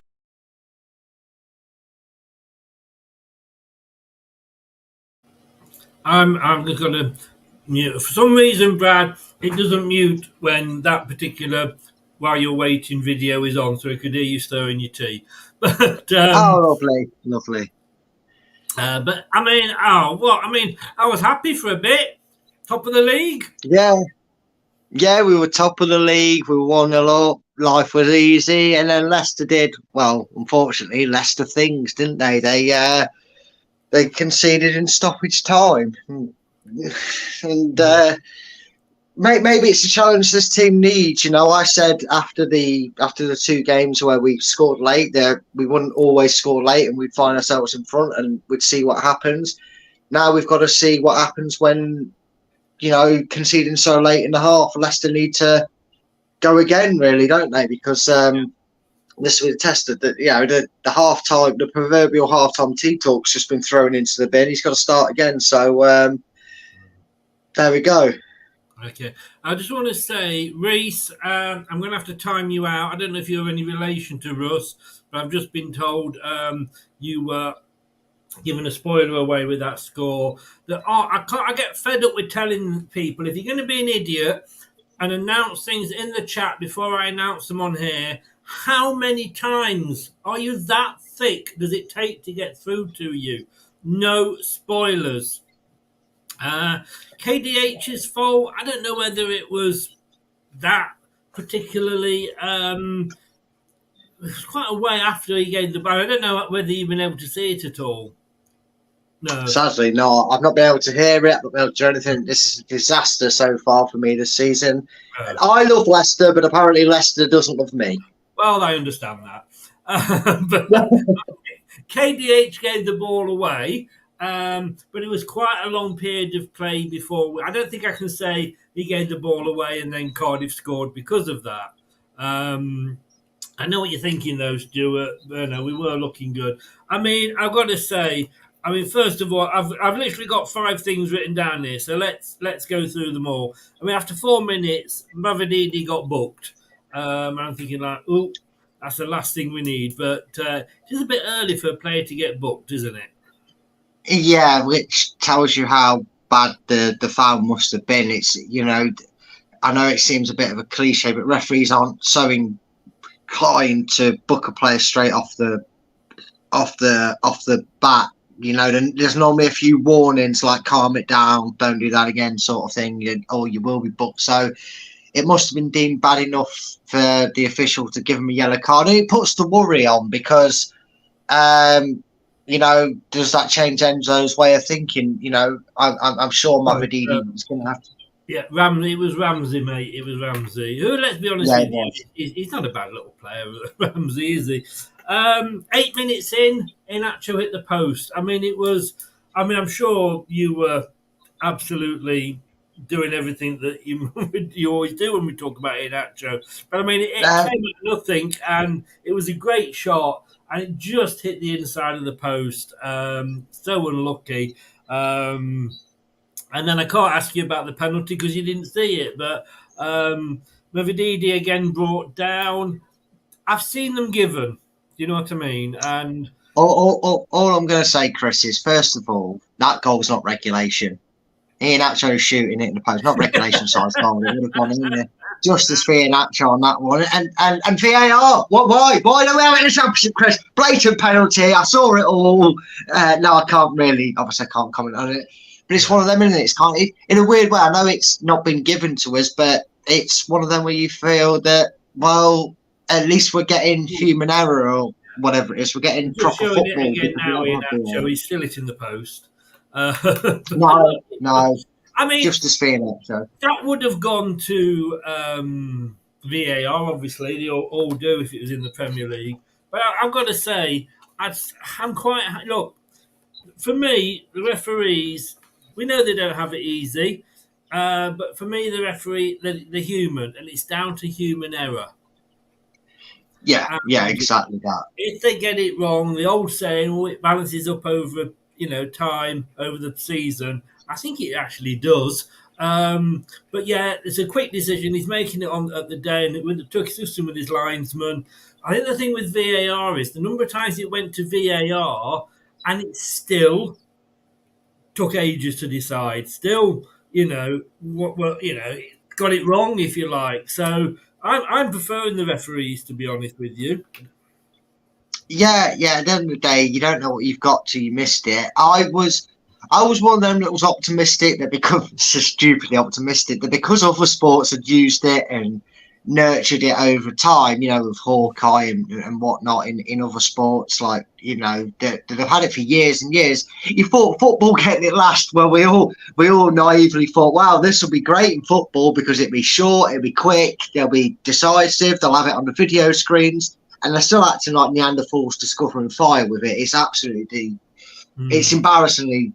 It's embarrassing how badly we handle technology in football, but like you said, Chris, joys of it being in the Championship is it will probably have more than the same amount of decisions go in our favour for things like that. So no, indeed. Just going back to the Ramsey goal, nobody closed Ramsey down. They said on the commentary here, and it's very true, is the fact that you didn't expect anybody to be able to score from that distance. But let's go. Like I said, that was the penalty. And then Marshall, which is what they're calling him on LCFC.com. So if it's good enough for them, it's good enough for me. So Marshall, the corner came in. It was a very poor header attempted to be cleared by the Cardiff defender. It came to him almost on the 6-yard box. He struck it beautifully with his right foot, and nobody moved. Then when they say the goalkeeper didn't move, the defence didn't move, the crowd didn't move, because there's no way he was going to get that ball in because there was too many players in his way. But God, if ever a player in over a period of games deserves a goal, Marshall, that must just give his confidence a great boost. Yeah, and young lad. Leicester are getting quite good at this, bringing up one of their own, aren't they? Through the youth system, we're quite good at this old youth system, malarkey, unlike other clubs. So again, another great blot. She's got his first ever goal, for the first team playing for us. Cracking finish by all accounts. I had to use my imagination, which is something I'm quite good at, to kind of figure out how the goal was because I had BBC on. Sounds like a great goal, great finish. It's gonna do him with confidence. And we scored from a corner, technically, so, pluses all around that one. It was a goal from a corner because it came across, it went onto a header, one header from and we headed it down into the ground, and we shot. Vestergaard, I'm just watching him now, he's smiling. He's having a good game. I know you don't like me saying that, but he is having a very good game as well. Indeed, he had a few chances. We said earlier, didn't we, about managers coming in and not liking some players and they don't fit into the system, like Samaris and those sort of players. But then also they can come in and they can reinvent players. And I know you don't like me saying it, but Vestergaard and Ndidi, both of them, it's I don't know where this Ndidi's been. Yeah, well, he's been missing for 18 months because we were used to a really good Ndidi, weren't we? And again, Chris, I've always stated that, look, whilst they play for Leicester and whilst a manager in charge is picking them and saying they're good enough to play or they suit his style of play, so that's why he's being picked, I'll give them a second, third, fourth, fifth chance. I'll back them to the hills because I don't want my defenders to suddenly start scoring own goals and playing awful just because I don't particularly think they're great. I want them playing well and I want them doing well for us. And long may it continue. I will rightly, in my own opinion, criticise a player for their actions or their performances on the pitch if they're not playing well. And when they're playing well, I will gladly give them all. Reap the celebrations and rewards they deserve. I would have done it with Perez, but he was always shite. But Boris, just to say, is not taken to Hermanson at all. Leicester out. We're just waiting for Cardiff. He said earlier Everson would have got that because he's a shot stopper, not a keeper sweeper. Boris, respect your opinion, but that's bullshit. Everson would not have got that. Watch it tonight, Brad, on, as soon as you can, either on LCFC.com or ITV4 at 9 o'clock. Not on Match of the Day, as I tried to watch us on the other week. But yeah, I mean, nobody was stopping that. Nobody was stopping No, that. I don't. I know get the people. Keepers because he has Yeah. been out almost up to the centre circle, but no, nobody was stopping that, Boris. I'm sorry, Yeah, I get the opinion on the goalkeepers. I understand that, but I do respect your opinion, though. I do respect your opinion. Cardiff are coming out now. I'm in trouble, by the way. I am in trouble. you in trouble? No. I know. I've upset Kate. I forgot all about Kate. Poor Kate. What? No link today. I forgot all about her. Oh, Kate. Don't worry, Kate. If you listen to us back, you're still my favourite. Don't come and join me on the quiz channel. Come join me on the quiz channel. That's got more. We won't leave you out of that one, Kate. Don't worry. Right, we've kicked off. Are you stopping or going? I'm going to try and go and find a way around it to listen to it or something. I've tried everything else, but I will try and fathom from some match reports as best I can to do the post-match with us, mate, if not. And just to say, Ray, I wouldn't necessarily... There's a shot! Oh, sorry. I've got to say, Ray, might be, but we're in the Championship now, so we're not in the Premier League. Such is... Yeah, and that's what matters. See you later. I'll head off and try and find a link. Take care, mate. Bye-bye. Take care. So here we go. Right, let us line this up. Yeah, we've got to accept we're a Championship side, so we are in the right place for him. But Cardiff now, playing from left to right, all in maroon, purple, whatever you want to call it, burgundy. Leicester in their blue, all blue kit, all kicking from right to left to the Kop, which they like to do in the second half when they get the chance. So it was 1-1. Birmingham have taken the lead at Bristol City, 1-0 up there. Huddersfield are 1-0 up at Middlesbrough. Wow. Sunderland and Rotherham and Swansea and Coventry are both drawing 1-1, as indeed are obviously Leicester and Cardiff. So I say Leicester now kicking from right to left. No changes at this point in the game.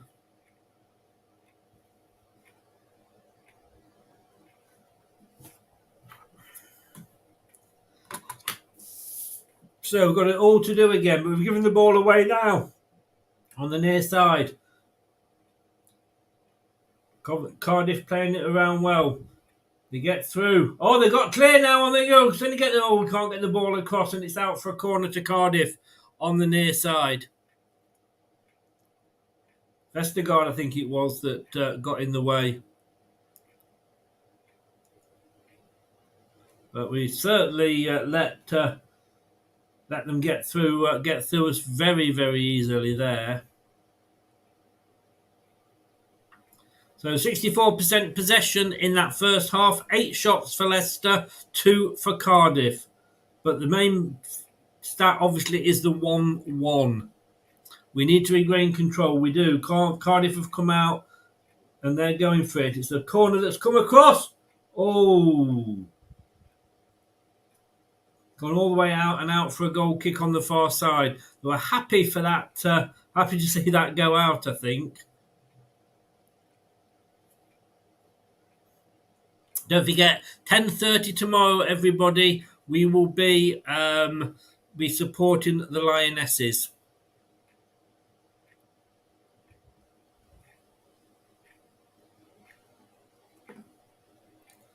Right, let's just do this. So Vestergaard's got the ball here in defence.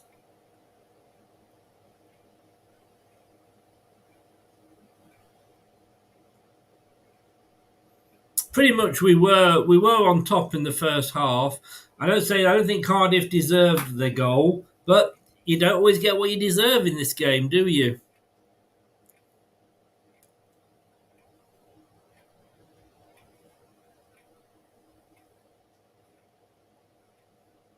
They've got to settle now. Cardiff coming away. Oh, they're through here. Oh, no. Oh, my God. What defending, Bamfaz? We've not got it clear yet. There is a long ball through. Oh, Manson saves it. From number 8, Rouse. Van Manson, a good save. Gets a little tap there from... Dewsbury Hall was bundled over. It's a lovely ball through. They take it. I mean, we just couldn't clear it. There's 3 of them, all Leicester players running into each other. Lovely back heel from the Cardiff player to another Cardiff player, obviously, and he shoots it. Thankfully, Hermanson got down to it.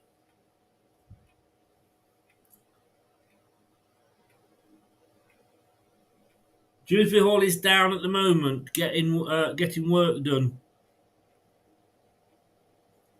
But we didn't get a free kick for it.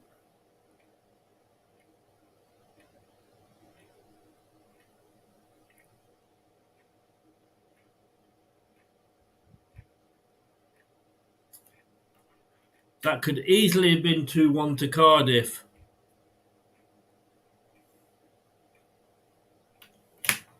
That was worrying.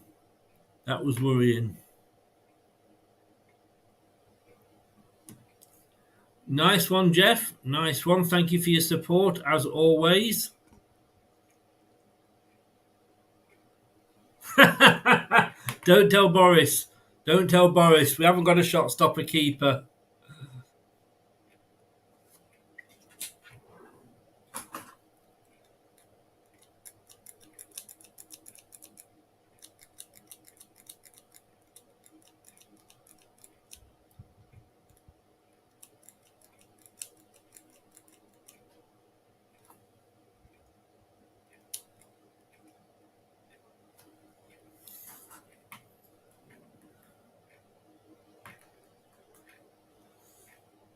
So now Cardiff player's gone down now. There we go.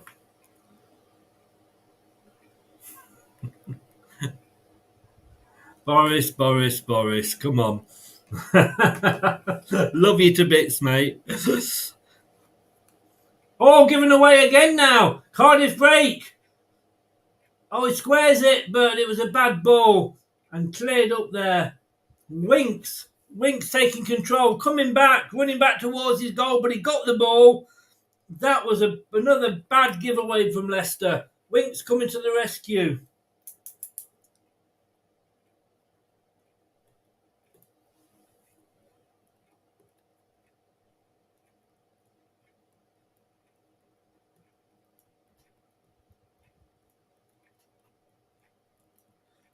Yeah, just Matt Elliott there saying Leicester look edgy. We do. The momentum is certainly with Cardiff at the moment, which having just scored by half time. I just had to do something off camera, mate.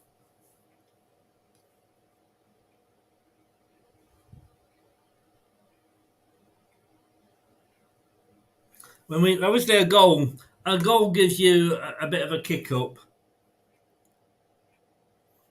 It's made the crowd go quiet as well. They're not as noisy as they were in the first half, but again, goals make all the difference. But at the moment, I have to say Cardiff are on top. Oh, that's a foul.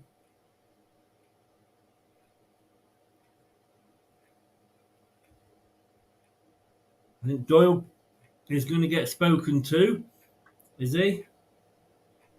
Oh, he pushed him over. He's claiming he was being pulled, Doyle. But I wonder if we'll see Casadri at all. That will be interesting if he comes on. I hope we see him. I do hope we see him. So it's a free kick now on the near side, just at the edge of the penalty box, and it's going to be chucked in. Easily headed clear though. Well, I say headed clear. Comes straight to a Cardiff player, but Leicester have got it and they bring it out now. Dewsbury Hall running through. Oh no, he's gone too far, Dewsbury Hall. He had an option on the other side, although there was 3 players between him. I think it was Iheanacho, and he went all the way on his own, and he ended up losing the ball. Dewsbury Hall. Could well be, Boris. Could well be indeed. Yeah, Gray, I think it would be. Let's see, because he's got a lot of hype to live up to. That's the only thing I am worried about with him. At Cardiff now, playing 1-2 with the goalkeeper and defenders. The goalkeeper bumps it forward into Leicester's half. Faze easily gets to it and plays it back to Hermanson, who kicks it out. First time, but only as far as a Cardiff player. Ramsey now passes it. Cardiff have it just on this near side now, passing it around well at Cardiff at the moment. Leicester can't get hold of the ball. This second half has started definitely in the favour of Cardiff.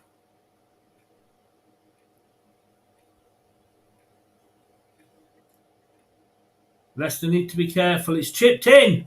Oh, headed out. I think it was Vestergaard. That's a free kick, is it? No, he's not going to get it. He wanted it. The crowd wanted it. He's got his arms out, asking the referee why. But they're on the far side now. They chip it into Cardiff. But Leicester, look, I've got to say, apart from that spell there, we have defended well. Oh, Jeff, there's one to say, Vardy. I think if he's coming on like the 70th minute or something, I think he can definitely come on. Now then, Dewsbury Hall on the left-hand side. Can he get the ball into the box? He does. He chips it in! Oh, my God! Doyle nearly getting off the mark for Leicester. KDH down this near side. Gets the ball, holds on to it, pulls it back. Left-footed shot from Doyle. Just past the far corner. A lovely 1-2 with Dewsbury Hall. Oh, it's a goal. It's a goal. It's a corner. It's a corner. It was a good save from the goalkeeper. Nearly off the mark for Leicester Doyle. So it's a corner on the far side for Leicester now. Leicester now coming back into it a little bit more.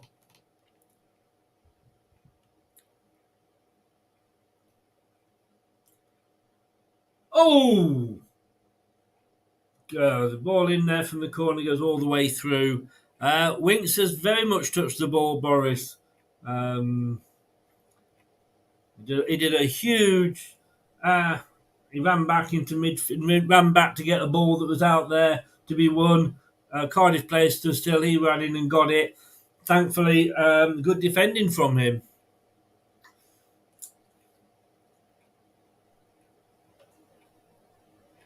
I must admit here, Boris, I have to ask you how much of a Leicester fan are you? Because all you do seem to do is pull the Leicester players to bits. But Casadri there, number 7 for Leicester, is looking... We're having talks with Enzo, so we could be seeing him coming on. I know we all have downers on the team, Boris. Me as much as everybody else. I'm not going to deny it, but...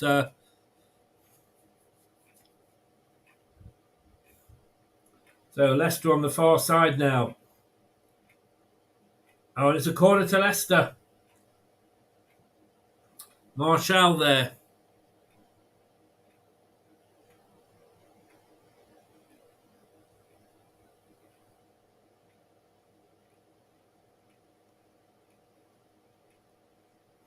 So Dewsbury Hall with the corner.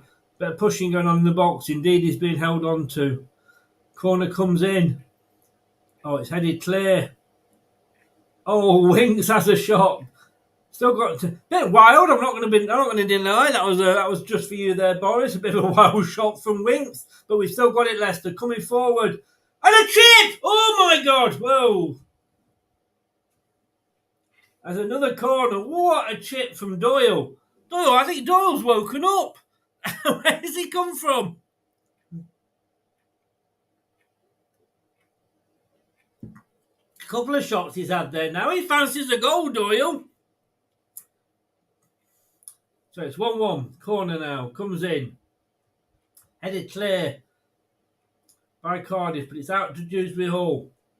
Plays it back to Winks. Just in that holding midfield role there. He's just there, just tends to clean things up.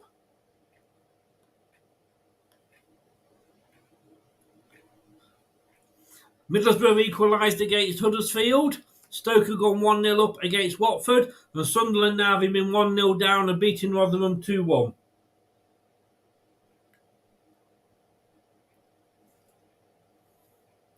All the other goals are 0-0.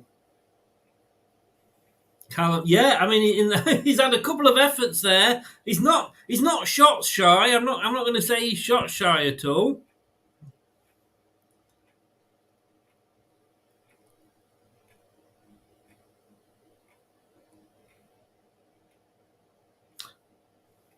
"60 minutes gone. Half an hour of the game left." Oh, Leicester making substitutions here on the 60th minute. Cashaday.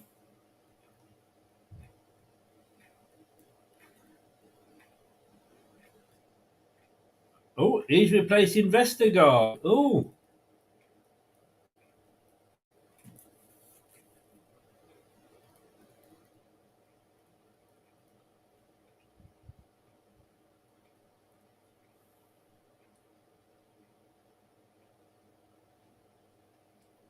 No, indeed it is actually who's gone off for not Vestergaard, as they said.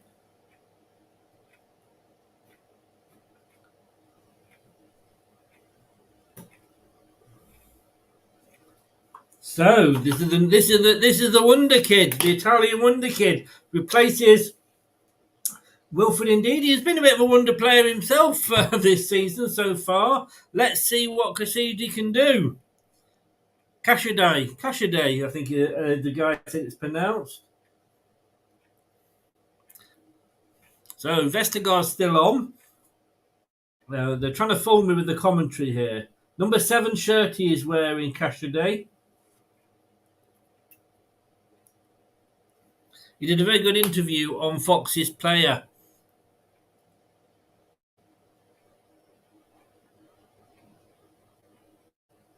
Oh.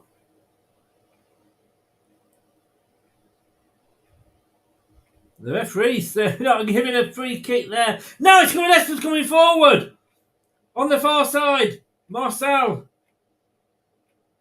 Twisting and turning. He has got that in his locker. Oh! Now we don't get the free kick this time, and Cardiff can break. Ramsey coming forward. A long shot, but it's straight down the throat of Hermansen. Takes it, thank you very much, falls on the ground. He did indeed, Gray. My favourite Leicester player of all time. I've got a signed picture of him up on my wall just there. You can't see it because the camera, well, it's behind the thing anyway, blocking a bit of it off. But yeah, Keith Weller, my favourite Leicester player of all time. And there's been a few, I'm not going to lie. Keith Weller also wore white tights. I don't know whether we will see that from Cashaday or not. Who knows? Depends what he gets caught doing. Oh, lovely ball. I thought it was going to be too hard there for Malvididi. I feel a bit sorry for Cashaday because there's a lot of hype coming with him. You know, I mean, he had a great season on loan last season. I think which team it was. I can't remember. Obviously, he was it the top goal scorer and top assist at the under-20s Euros. Yeah, he was a good player, Weller. If he'd played for a bigger club, he'd have probably got a lot more caps for England. But Cardiff come away on the far side. Oh, crossover. Manson decides to punch it out. It's only gone as far as a Cardiff player. They're still on the edge of the box.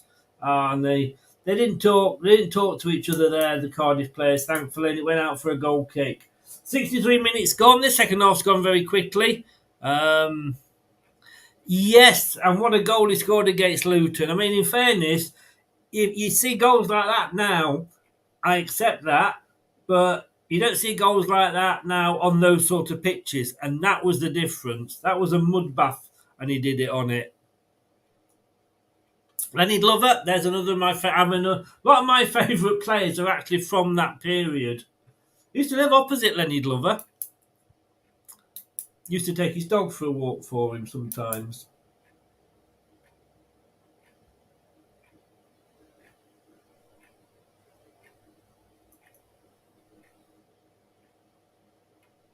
So then the fans have gone a bit quiet. Maybe we need to get behind the team a little bit. He was.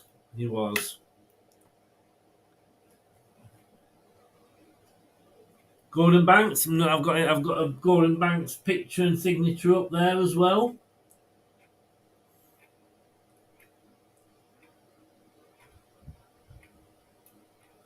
And Mr. Collymore. I think they did. There's the one picture of them all in the white England tracksuit top, isn't there? Lenny Glover on the wing. Fortunately, Lenny Glover was also on a few banned substances as well. Or he wasn't necessarily on them, but he was certainly distributing them, I believe. So, it's 1-1. Another substitution for Cardiff. I think that's 3 that they've made now.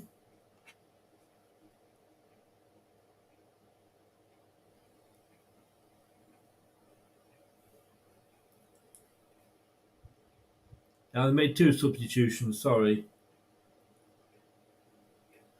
So Vestergaard with the ball here, just taking it inside a little bit, plays it across now to FaZe. Oh! And again, nearly given away there, but FaZe managed to get to it. Now it's with Vestergaard. Looking for the long ball. Plays to Ricardo. Lovely turn. Cassidy on the ball. Plays it out to Marshall. Back to Cassidy. Across to Winks. Vestergaard. Heads it back. He kicks it up, comes off, heads it down. Winks has got it. Now it's out to Marshall again on the far side. Turns inside. Gets the chip across. But it's cleared by Cardiff. Vestergaard. Lovely header to Winks. Lovely defensive header. Leicester are coming forward again now. Looking a bit more assertive, but we're going to have an end product. Not with 1-2s like that, but they lose it out here. Nacho gets it back. Kieran Dewsbury all on the near side. Plays it in. Vestergaard. And I've frozen again for bloody hell. Sorry, Jack.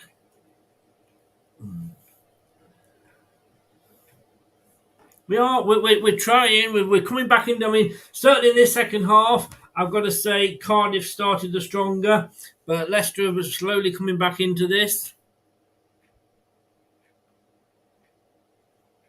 Yeah, sure, Gray. Please do. And Manson comes out, doing his sweeper-keeper bit. Sorry, Boris. It's out for a throw-in. All right, let's have a look at some scores, shall we?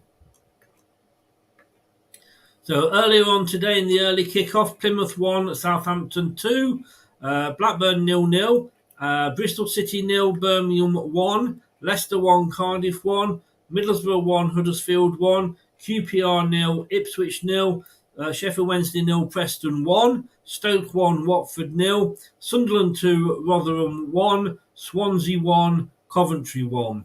So it's tight at the top there. Preston, we're down to 4th as Preston move up to 3rd.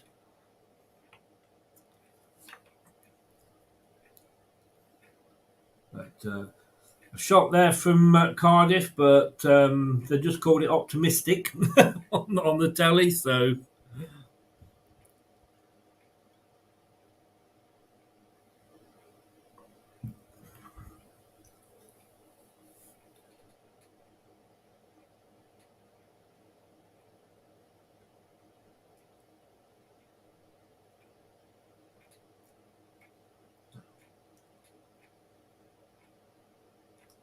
I hear fans singing. I think it's Leicester fans finally coming back into voice. So Vestergaard.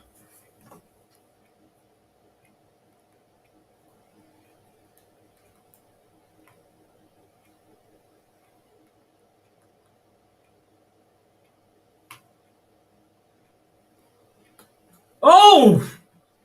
Real pressure from Iheanacho on the goalkeeper there. Quick throw-in taken. And another one. Oh, Iheanacho, that was good closing down there by the striker. Fass is on the far side now. He's got the ball. Plays it out to Marchal. Cassidy's making himself available. Marchal loses out though. But then he gets in and gets the ball off, but he gives away a throw-in.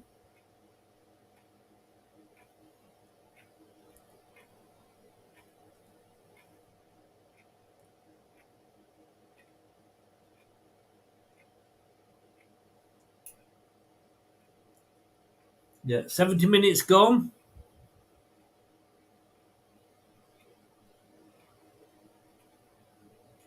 Which way is this going to go?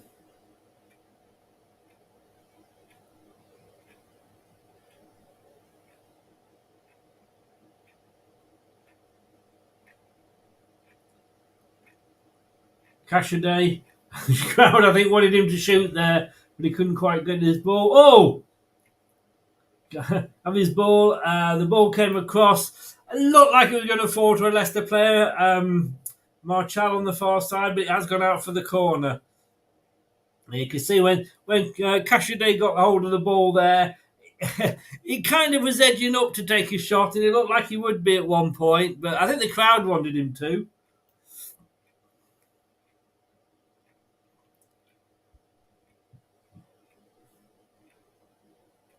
There's a corner on the far side. It's a low one. It's in, but it's headed out. So it's another corner.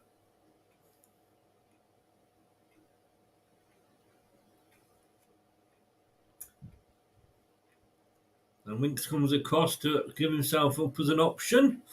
I think he's going to be a long ball back into the net, into the box, but it was a headed clear, but it's now back with Leicester. Oh, Mavididi doesn't give a good ball there. I tell you what, I think I like. Oh, they're offside them against Leicester. Tell you what, in this league, you're allowed to actually be a man. No, Mountain. It's still 1-1. He is. I've got to say, Gray, he is a workhorse. I really don't want him to go.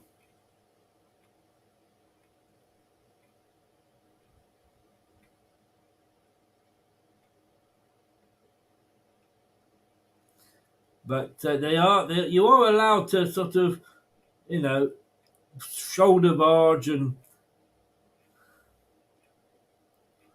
fair play to the referee. Referee's had a good game.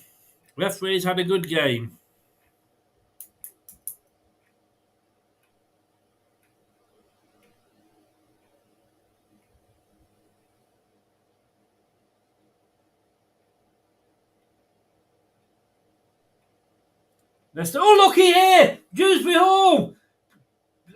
Marshall. Oh!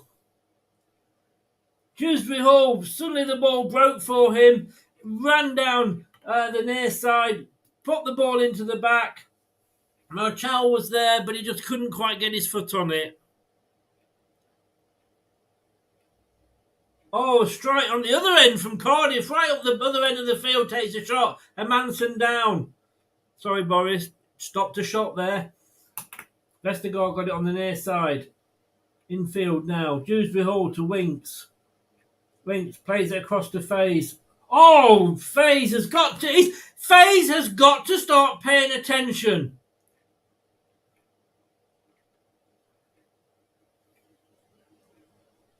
It'll be interesting. I think we might be a bit getting a bit ready for Vardy time.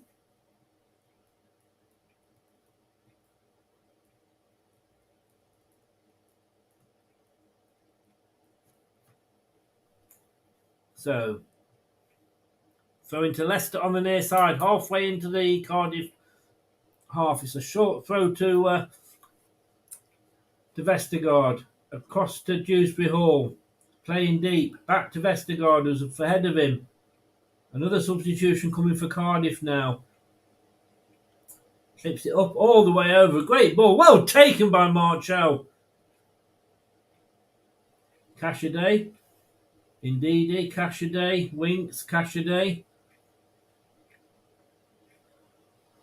Faze, back to Faze. It's on the halfway line, back with Dewsbury Hall. He's playing out here on the left a lot, is Vestergaard.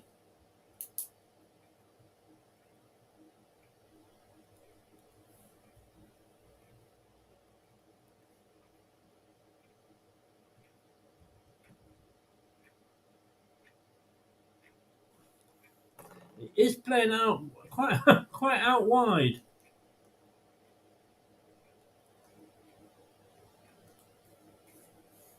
"75 minutes, 76 minutes gone. We're into the last 15 minutes. And Vardy is coming on. Careful, Gray. Almost a spoiler there. Inacho off. Vardy on.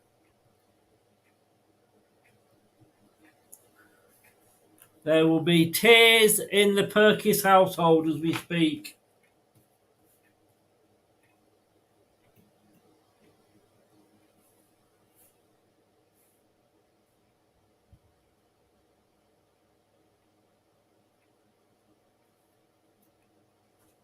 So only the second substitute here for Leicester.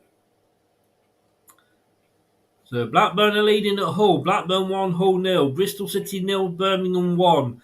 Leicester 1, Cardiff 1. Middlesbrough 1, Huddersfield 1. QPR 0, Ipswich 1. Sheffield Wednesday 0, Preston 1. Stoke 1, Watford 0. Sunderland 2, Rotherham 1. Swansea 1, Coventry 1. That's okay, mate. That's okay. It was about the same time.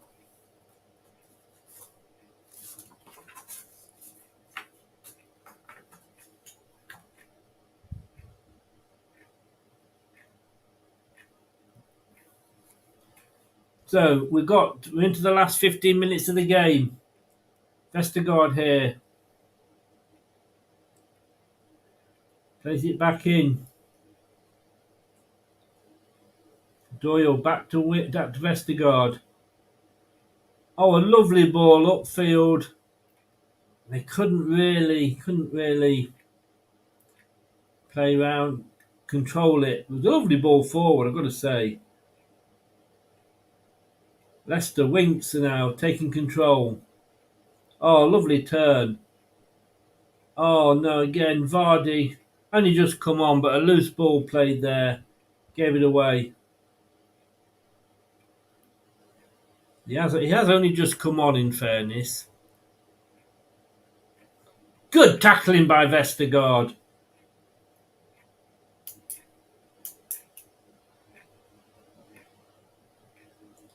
Then across the back now, Leicester.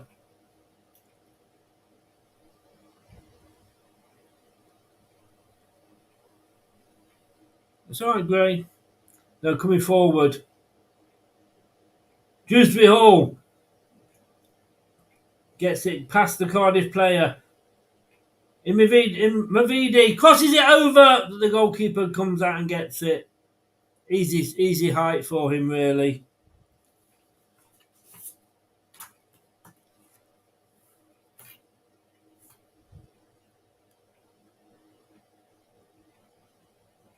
So Leicester are now down to 5th. Because Blackburn have gone up to the top 6 are all on 7 points. And now Cardiff are coming away. Feel like Cardiff could nick one. We're not playing like that, they couldn't, because they gave the ball away to us. And it's a throw into Leicester on the far side.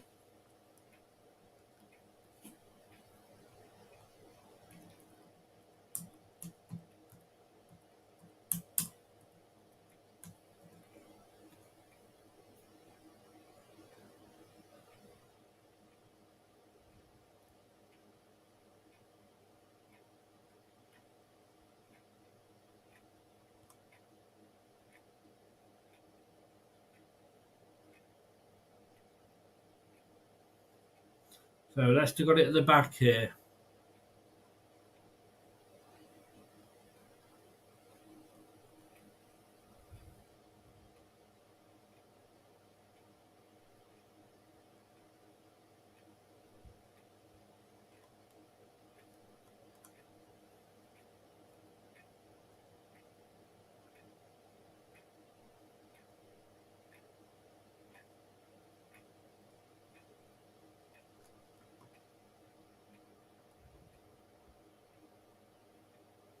Oh, here come Cardiff now. Oh, it's a lovely ball through. No, no, no. Oh, he's missed it. Oh, he missed it. Oh, Cardiff could have pinched it then. Probably deserved to. It was a lovely ball through to the number 22 Cardiff, and he's put it wide at the right-hand side of the post as we look at it, or the left as you stand in the goal.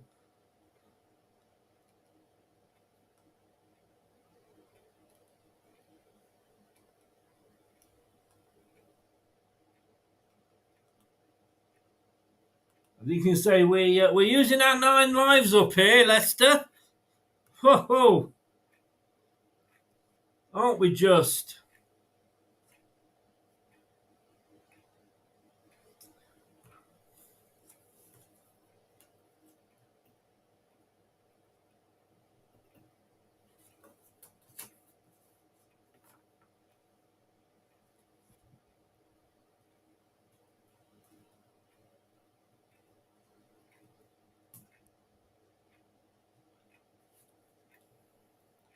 Yeah, just saying here, Matt Elliott is saying better chances are going to Cardiff at the moment.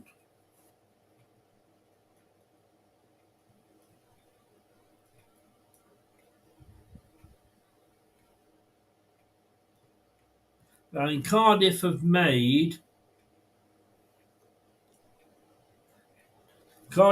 5 subs. Leicester have made 2.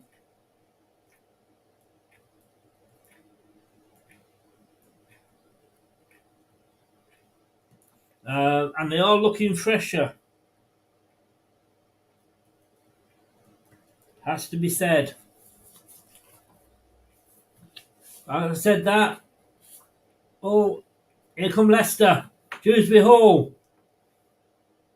He hasn't got a shooting option. Plays it back to Winks.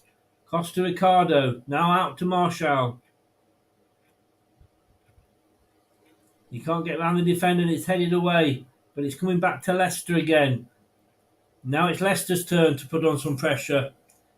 8 minutes left.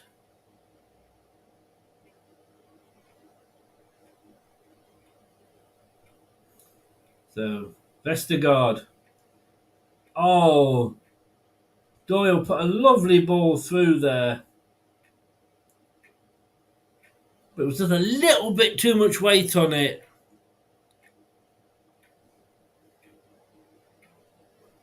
I think you're right. I think a reality check is called for. Don't want to lose any game, but the longer we go on without losing the game, you just wonder if anything's going to happen. Daily Dose from all the way from America. Good evening, sir, or good morning over there, depending where you are in America. It's either afternoon or morning. You're welcome. You're welcome. We've got Mountain Man. Nate's been in and out to go. We have quite a few American fans coming in here. Or Leicester fans from America, I should say. Thunder Road is from America. A couple. Nate, I believe Nate and Mountain are both from Arizona.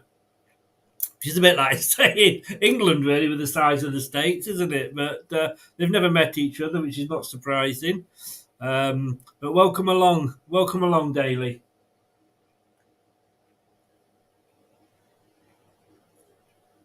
Oh, he fell badly then, in fairness, the Cardiff player. It was a lovely ball. Vestergaard. A lovely ball.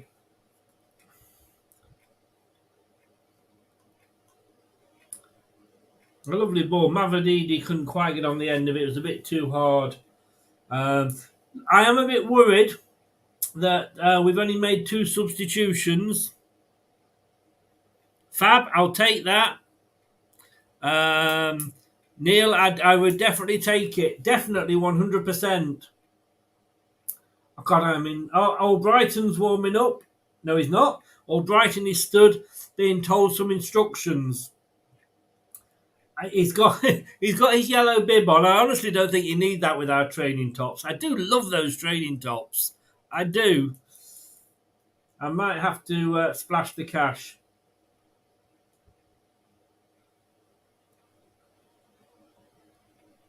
It's back to Hermansen, who just chips it over the striker for Cardiff. Out to Vestergaard, who brings it forward. He's had a good game, to be honest with you. I've got to start thinking about a man of the match for me.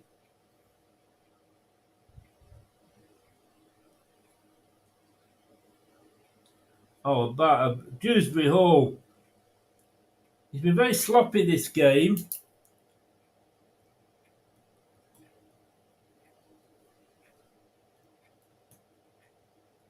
I think I know who my man of the match is going to be.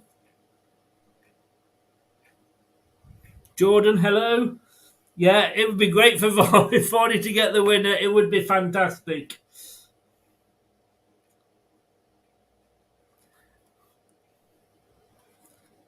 Van Dabidozi, as some Scottish people once said. So Leicester bringing it away. No, they're not. Yeah, they've still got it, Leicester.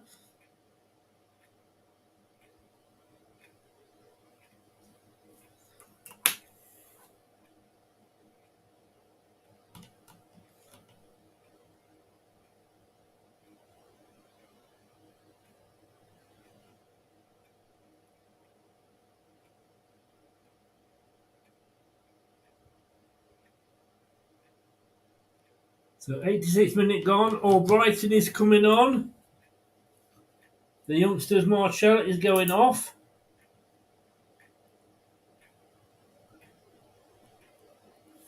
And Albrighton is on. So we've got a bit of the old guard now with Vardy and Albrighton on. 87 minutes plus any stoppage time. The Crankies, indeedy. Indeedy. Or Mavidididi. Indeed. Man of the match. No, I don't believe in giving the man of the match just because they scored the winner, Russ. I get where you're kind of coming from. Yeah, you got a point there, Gray. So they're playing it across the back here. Sunderland are winning. Ipswich are now winning. Ipswich have gone 1-0 up at QPR. So they're going to be winning. This is their third win out of 3 at this rate.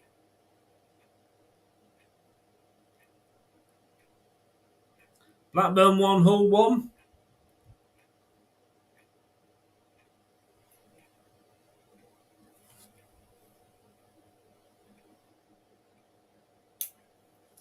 I'm going to write down my man of the match on here, and then I'll see if Matt Elliott agrees with me. Good header defensively out from Vestergaard. Leicester playing it out from the back. Now it's coming down on the side, on the left near side with Vardy, who plays it back defensively.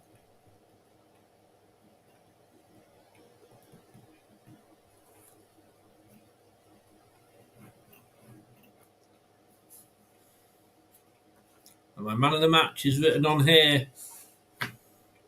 88 minutes gone now. Cardiff breaking away on the far side. Lovely through ball.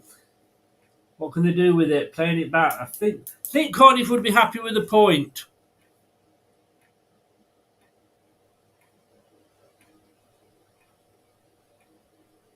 Oh, fast with a good challenge there, but it is a corner.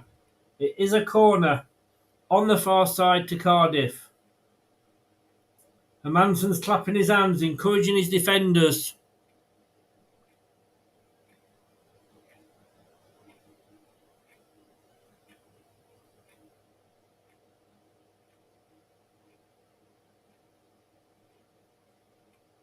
A few Leicester fans leaving, I can see, in the crowd.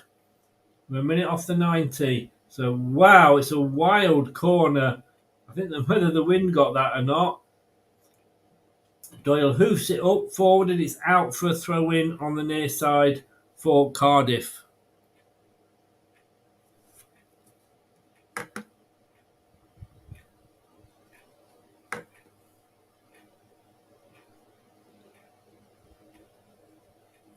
It is a throw into Cardiff. I don't know what the Leicester players were doing there.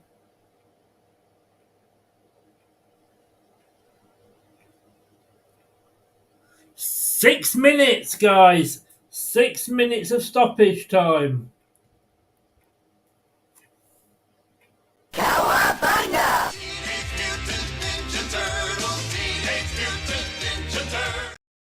Yep, 6 minutes of ninja time.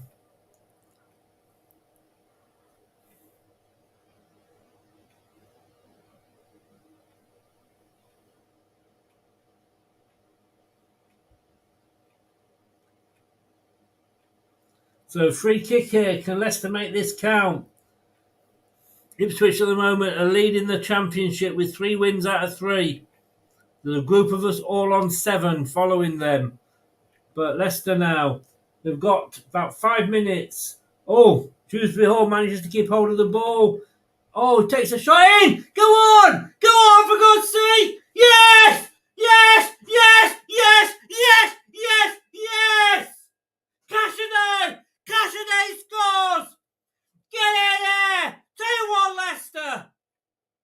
91st minute on his debut.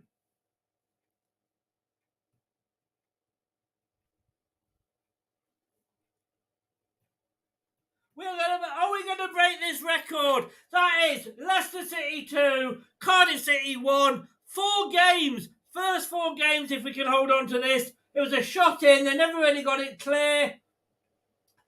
But actually, some of the Leicester players went down looking for a penalty. And Vardy, Cashaday said, I'm fucking not waiting to see whether there's a penalty. I'm taking that ball. And he smashed it into the net. And Matt Elliott saying they didn't know that the ball had gone into there. No, we bloody didn't, because we were looking at Vardy on the floor. But that is 2-1 to Leicester. That is 2-1 to Leicester City. That is, for the moment, as it stands, we are record breakers. You are watching history being made.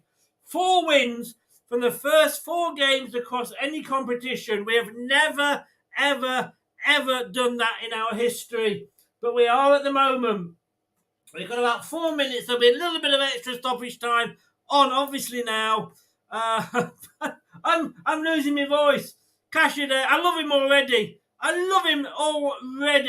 got to update the table. Where are we? Oh, we're second on goal difference. We're still second on goal difference. Another goal, please, Leicester. Oh my God. Let me... I'm not going to speak too soon. But I've got to get it out. Come on. Leicester.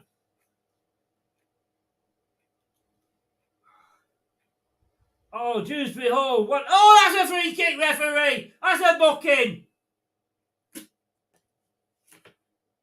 Yeah, it's a booking. It's not going to do Cardiff any favours whatsoever.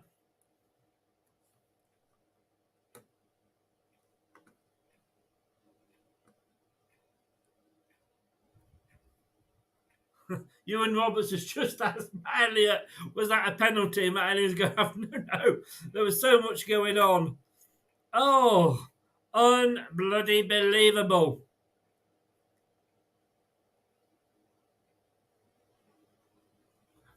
Leicester now, Kieran Dewsbury Hall. Oh.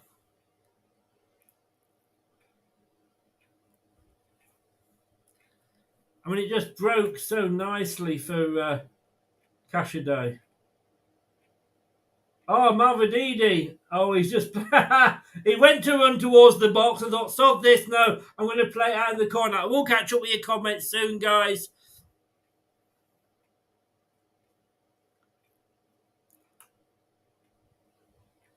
Oh.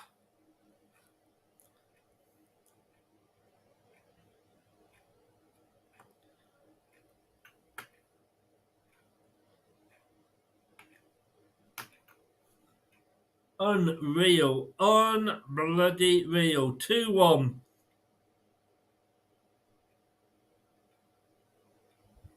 Oh, hang on.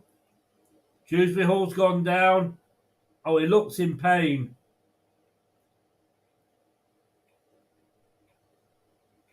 Another booking for Cardiff.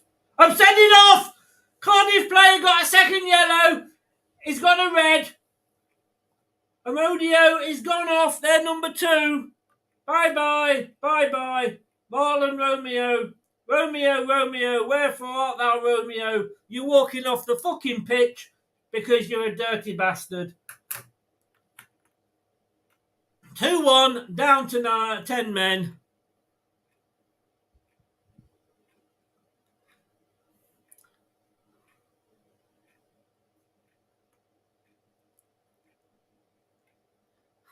Jeff said earlier, just the last thing that I saw before the goal went in, I would be happy for a point at this stage.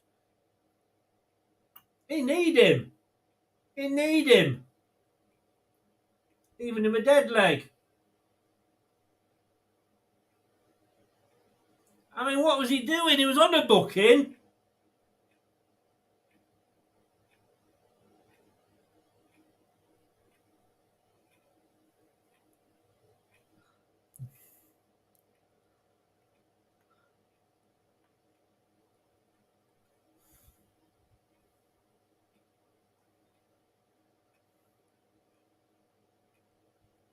Indeed, Gray, in bloody deed.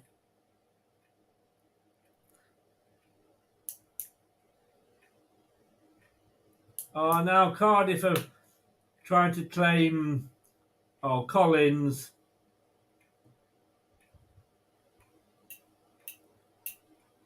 Yeah, they're saying we've not been from our best. Well, maybe we haven't, but we got 3 points. Who cares?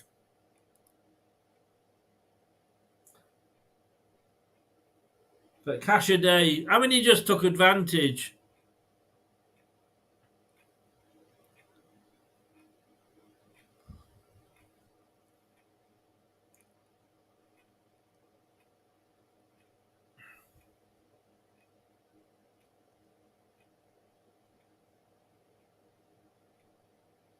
I think he did. All right, Elizabeth. We need to win the league. We do. Well, we're second at the moment. Now Vardy. I think the fans want another goal, but Vardy's running it into the corner and gets a free kick, surely.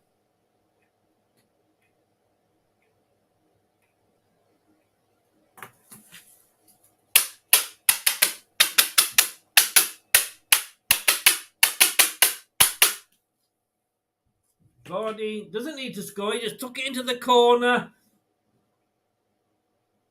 That's it. It's all over. It is all over. Full time. Cashaday gets the second goal. It's 2-1 to Leicester City. What a game. We want 3. We're not going to get 3, unfortunately. My man of the match is Marchal, and I've written it down there. I don't know if you can see that at all. Can you see that there, Marchal? That was my man of the match. Let me just do a banner. 2-1. So who's your man of the match, guys? I'm losing my voice. I am losing my voice.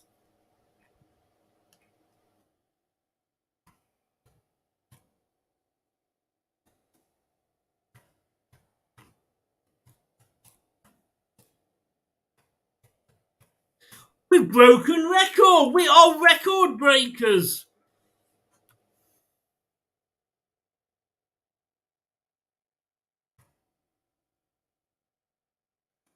Oh, right. Let me just do this.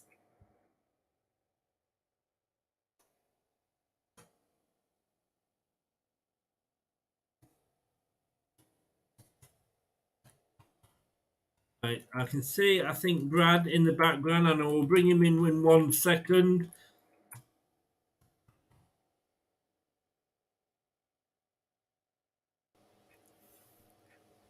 Oh, let me just take my earpiece out. Move that up to the top. What a win. There was 80 of you in there. I don't know how many likes there are on the channel, but there was 80 of you in at one point.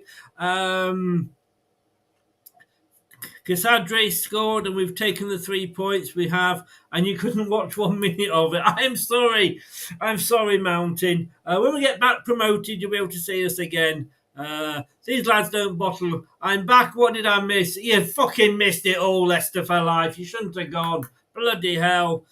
Get in. Marchal, man of the match. Yeah, I agree with you, LCFC. That was my man of the match. New record. And yeah, what a substitution. He kind of knows what he's doing, this guy, doesn't he? I'd have never have expected Marchal or Desiree to score today. Well, no. That's when he should have got down to the bookmakers. Let's bring him in. Look, oh, no, it's not. It's not. I apologise. I thought it was Brad in the background. He's probably still sat on the toilet knowing Brad. But look, I did say earlier, I'm losing my voice here. I'm absolutely losing my voice here. Right, let me just take this out the stream. Let me do this. And then I'll bring him in all the way. I said I was big down under. That's just a problem I have to live with. Luke, hello, sir. All the way from Australia. That's right, mate. It's pretty early here, but I'm pretty excited. Great win. How you going? I am, well, believe it or not, I'm quite happy. I don't know whether you watched any of my commentary or not, or whether you're watching the match live. I don't blame you if you were. I absolutely lost it. Then that second goal went in. I have to be honest with you. I mean, record breakers. 4 straight wins in at the start of a season. Never done that in our history. No, mate. When they kept on talking about it before the game, I was getting worried they were going to jinx us. But no, who cares about superstitions? We won. Another win on the road, at home, sorry. Amazing. In Enzo, we trust. Indeed. You obviously got a YouTube channel. You're just starting out. Just give us a shout out. What's it called? Where people can find you? Thank you, mate. You guys can all find me at Leicester Down Under. And if you want to tune in, awesome, really appreciate it. Oh, you can't hear me? Oh, Brad's in. So Brad's working. Luke, are you back with us? Right, I'm here, mate. Yeah. Sorry, I was just saying to Luke there. Luke, this is Brad. Brad, this is Luke. Nice to meet you, mate. Where can you find you, Luke? Popped, mate. Popped. I think we've got the time delay effect here. Luke, what's your channel? Where can people find you? You guys can find me at Leicester Down Under. And, appreciate the plug. Not a problem. Always happy to give you a plug. Just make sure it's not that sort of plug, eh, Brad? But that's another story. At this time, am I there? Did you manage to get a thing at all, Brad? Yes. Leicester Hub decided to finally work for me, so I was able to listen to the second half, which, to be honest with you, I nearly fell asleep listening to. But Cassidy. Oh, what a signing he's looking out to be. I'm going to give up on my singing career, don't worry. Everybody who just saw that. And me dancing one at the same time. Started. Hang on. Yeah. Started through 2 minutes 48. Yeah, but what? Cheers. I know why you know that, Dan.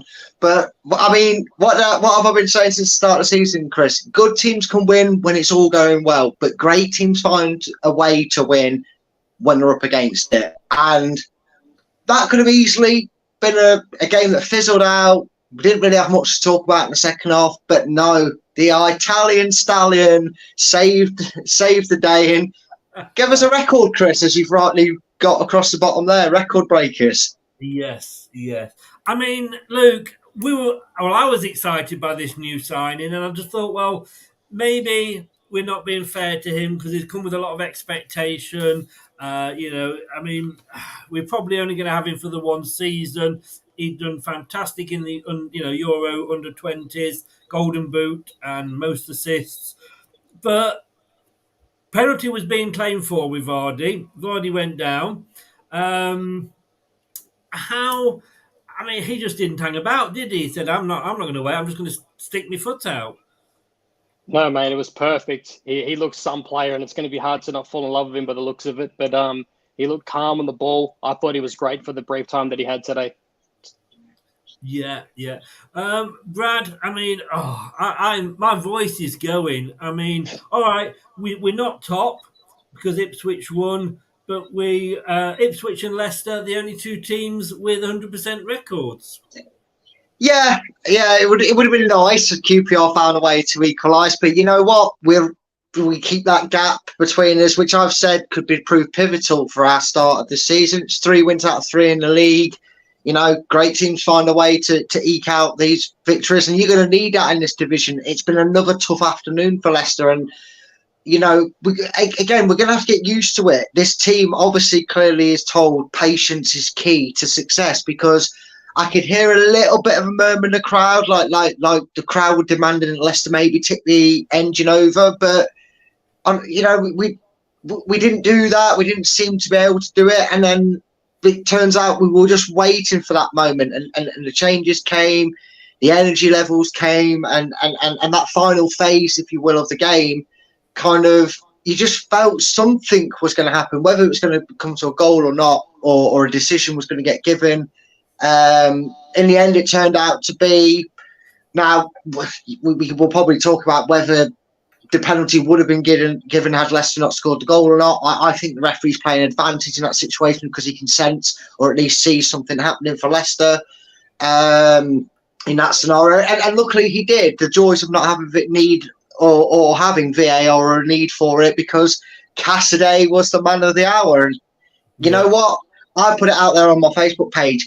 For all those fans that say I want to see fancy free-flowing football, I will take a boring second half 2-1 win every day of the week for the rest of the season. If that's going to get us promoted and potentially win us this division, I am all for a 93rd minute winner. I'm all for it, Chris. I'm all on board. Sell me the ticket. I'll buy it.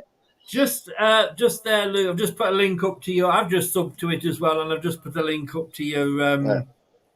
I'll be doing the same when I'm off my phone, mate. Great to see you down on the fan. And you are our latest member as well, so thank you very much for that, which is why you're here with us. And Gray's just up to you as well. Don't know if that's a good thing or a bad thing when you know Gray. Luke, we only had 15 shots. What the hell's Enzo doing? That's the lowest of any game this season. We had a lot of opportunities, particularly with Mavididi. Sounds like we're going to have to get better at saying his name. Him and Mavididi. What a rocket that was. But really, really good at taking the ball forward and creating those chances. Just lacked that finishing quality, unfortunately, tonight. But all in all, I think he's a some player, and I'm feeling really positive about moving forward at this team that we've got. Indeed. And I was being sarcastic there, wasn't I, Brad, with only 15 shots? I mean, last season we went about 3 games sometimes and couldn't get that many shots together. yeah. Some games, Chris, we were struggling to find 5 or 1, let alone 15. Yeah. I mean, I've written it down here, and I believe these are the pronunciations I'm moving forward with, because if it's good enough for Matt Elliott, it's good enough for me. Marchal. Marchal. Marchal is how I'm pronouncing that. And Cashaday. That was how they were pronouncing it, so that's good enough for me. You could say, Chris, sorry to interrupt there, you could say with Cashaday that Leicester cashed in on it. You could. I wouldn't personally, because I've got a better sense of humour than that, but you could. Are you sure with your dad jokes? I think you're infectious, Chris. I think they're wearing off on me. Yeah, moving quickly on. Quick, get the view count back up. If Mountain is in, and I've got to say hello as well to, where are we? To Russ in Georgia. I think we've got an American, I don't know about, we've got Australia in here, but I think we've had an American massive in today from all parts of America. Mountain was asking earlier that he couldn't watch the game. I think with you being in America, I don't know if you managed, whether you watched it via LCFC.com, Luke. Confirm in a second. But if you're outside the UK, you can sign up, and I know Brad's not been able to do it. It doesn't always work in the UK, because if you're watching on LCFC.com and you sign up to the Foxes Hub, if it's not a live game on the TV, you don't get it live on LCFC Hub. However, I tend to, because I've got a Fire Stick, I didn't realise, but I've been able to watch it brilliantly today. Sorry, Brad. But I think in America, you'd be... No, 2-1, not just 1, Brad. Right. Luke, how did you watch it?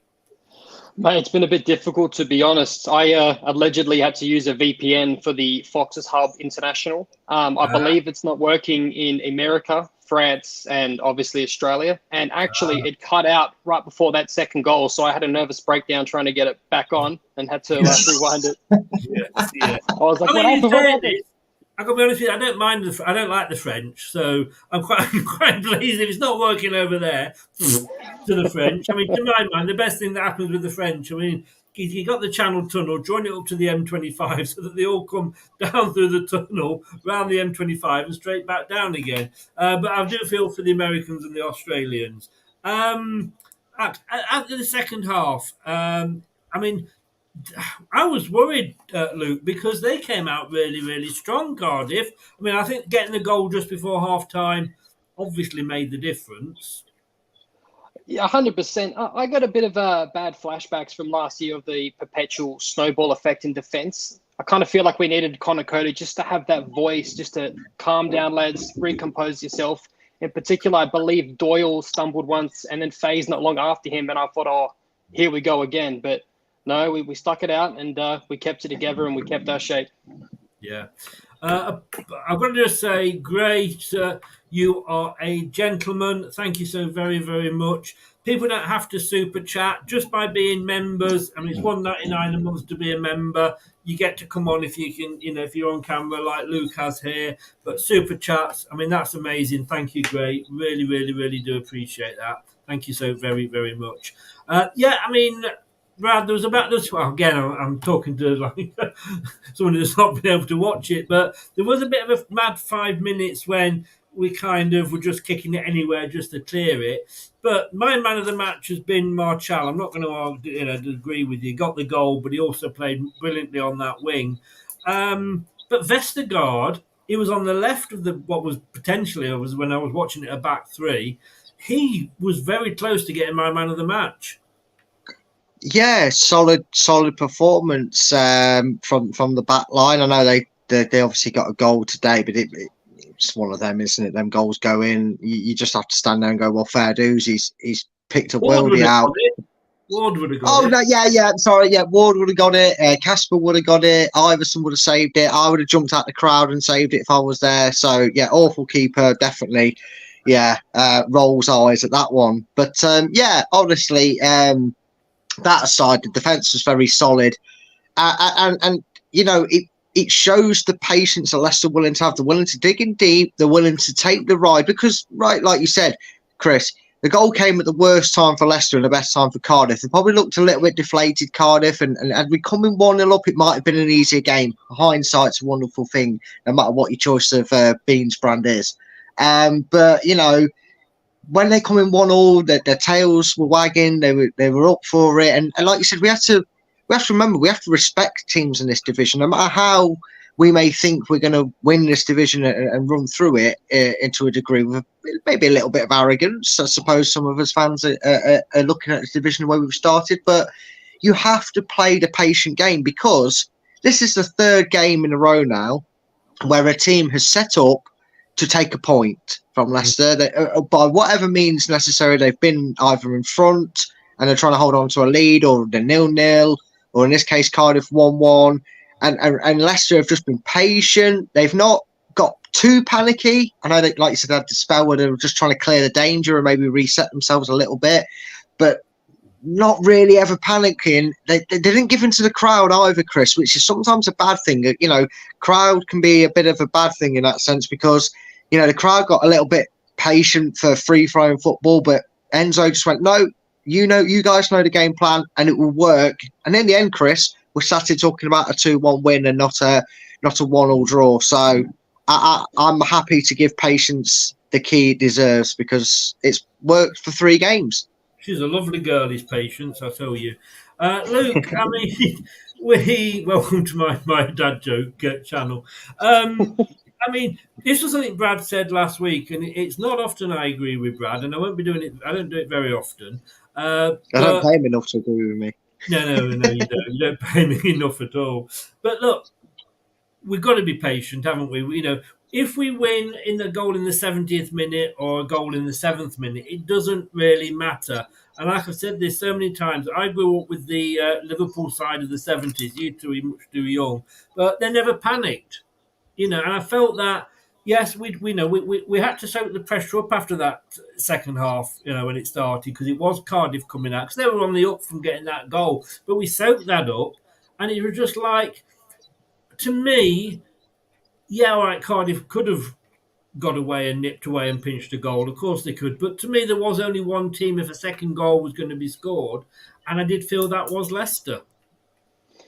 100%. It always felt like, especially and particularly that first half as well, before we had that scary 5-10 minutes when we were on the back foot and panicking, very, very strong possession, very possession-based. But it's not like Rodgers where it's panic and tip-tappy and just not progressive. It feels different. And every time we've conceded a goal, it doesn't feel like that panic where everyone just falls apart and heads drop. We still feel like, we're in this. We, calm down. We can put one back in. It's been great to watch. And after what we've been through the last season, I'm really enjoying it. Oh, God, it's nice to win again. I don't know how there's been 4 on the trot, but look, we are. I know. I mean, if you've watched this, you know what I think of Mr. Rodgers and what Brad thinks of Mr. Rodgers. Indeed, Bell end. But in fairness, Brad, we had good times under Brendan. We got, top 5 twice. We won the FA Cup. Whether you can argue that it was by Chilwell's big toe being offside or whatever, I don't care. He was the manager that won us the FA Cup. He won us the Community Shield, or the English Super Cup. It just went bad at the end, didn't it? Yeah, and look, it's very unfortunate. I suppose now he's gone and we're in this new era under Enzo that's just beginning. It's hard to, sometimes we do forget what certain managers bring to them, because success is easy to talk about, but everybody loves to talk about failures. And unfortunately for Leicester and Brendan, what could have been a manager who is remembered for fondness and glorious success, had he left us to go and manage, say, Tottenham when the interest was there after winning the FA Cup and the Community Shield, we would have been saddened, but he would have left on a fantastic note, and we would be talking about him like his name was Martin O'Neill of the 90s, Yeah. But it was only that last quarter of his time at Leicester where things really soured and ultimately ended in absolute devastation, the worst possible ending. He will never, ever make my top 5, not even my top 10 worst Leicester managers, just purely because of what he brought to the club and what he won for us. So, I think we have to he's still a bell end. With all managers, teams, players, they're only ever as good as the last match, if you like. And we had a lot of bad matches at the end. And we must remember, Luke, that it is early days, yeah. We're only 3 games into a 46-game season. But look at us. We're sat at the top there, 3 wins out of 3, and obviously the 4th one in the Coca-Cola. Just my worry about Enzo was, and it wasn't I was excited when we appointed him, and I think we all probably were, because of 6 days previous to that, he just lifted the Champions League and the treble with Manchester City. But I was worried about his experience. I would have gone for Blackburn's, Thomason, or the guy, funny enough, from Ipswich Town, as it happens. But he excited me. The worry was his experience at Parma, although, all the reporters were saying he did well there and he wasn't given the time. But he's already done in 4 games more than he did at Parma in the 9 that I think that he was allowed there. Yeah, that's a good point. Did he get a pre-season with Parma, or was he kind of thrust into the middle of the season? I think he was thrust into the end, wasn't he, Brad? Yeah, I believe so. I mean, 9 games, it doesn't sound like something that's at the start, so it was at the end. So kind of Dean Smith-esque. He wasn't given much time to do anything and try and keep them up. So, you can't really read too much into that. I mean, I suppose you can take maybe the change in a little bit in fortune, even if it wasn't good enough to eventually keep them up. But, you can't take that as it is, a pinch of salt. And you really just, like you said, you hope that excitement is I'm sure Leicester fans will agree. If he is half as successful managing us in terms of position wise and trophy wise, if he's as half as successful with us as Pep's turned out to be at Manchester City, then snap my arm off. Yes, please take your choice of arm and leg. I'll give you both if you want them, because I that would be brilliant to see here. I mean, look, the guy is come in. I mean, you look. I feel sorry for Pep, because every time he gets a new number two, he ups and leaves and goes to another club. I mean, Arteta obviously went to Arsenal because of the Arsenal. Well, didn't obviously, but he went to Arsenal. He had the Arsenal links there. He had a fantastic season with them last year. Yeah, as you said before, Brad, he won the Community Shield with them. But look, is this almost like that baptism of fire that Arteta had? Because it took 2 or 3 seasons to win the fans over, but that's Arsenal fans. But is it the fact that it's in the Championship almost doing him a favour, really? Because he's almost got that season where if we don't go up but we still finish top 8, we'll say, yeah, but we're still in a rebuild. And if he takes us up, he's had that season in a lower division to get us ready for the Premier League and get himself ready for the Premier League. Yeah, exactly. If you put it that way, you make it sound like he's got a get out of jail free card. But I think that it's been great for how we started so far, so early. And in particular, like you said, at Palmer, didn't have a pre-season. And if you look at the people he's brought in and some of the players that have been frozen out, in particular, Everson, he knows what he wants. He has a set style of play. He's sticking to it with Mads Hermansen, and I'm sure we'll get onto that later. But I think it's been I really like this. I think it's a lot more ambitious, and I think the risk is going to be hopefully be worth it. And I mean, you could say, and I've said this often, Brad, tippy-tappy football, but it was the same as we played under Brendan. But there is a purpose to this, isn't there? Yeah, and that's the biggest difference. You know, we always kind of frustratingly talked about how Brendan trying a plan B, clearly he can't get this bunch of players to do it. And there was always a question of whether the squad was capably talented enough to do it. You know, did they have did the players have the technicians and the techniques to adapt to a plan B, or was it so ingrained, the plan A, that it was just impossible for any manager to do? Well, Enzo's come through the door and he's gone honest, straight. He's not tippy-tapping around with players. He's not giving players false information. He's not signing players that don't fit his system and then says they're going to fit the system.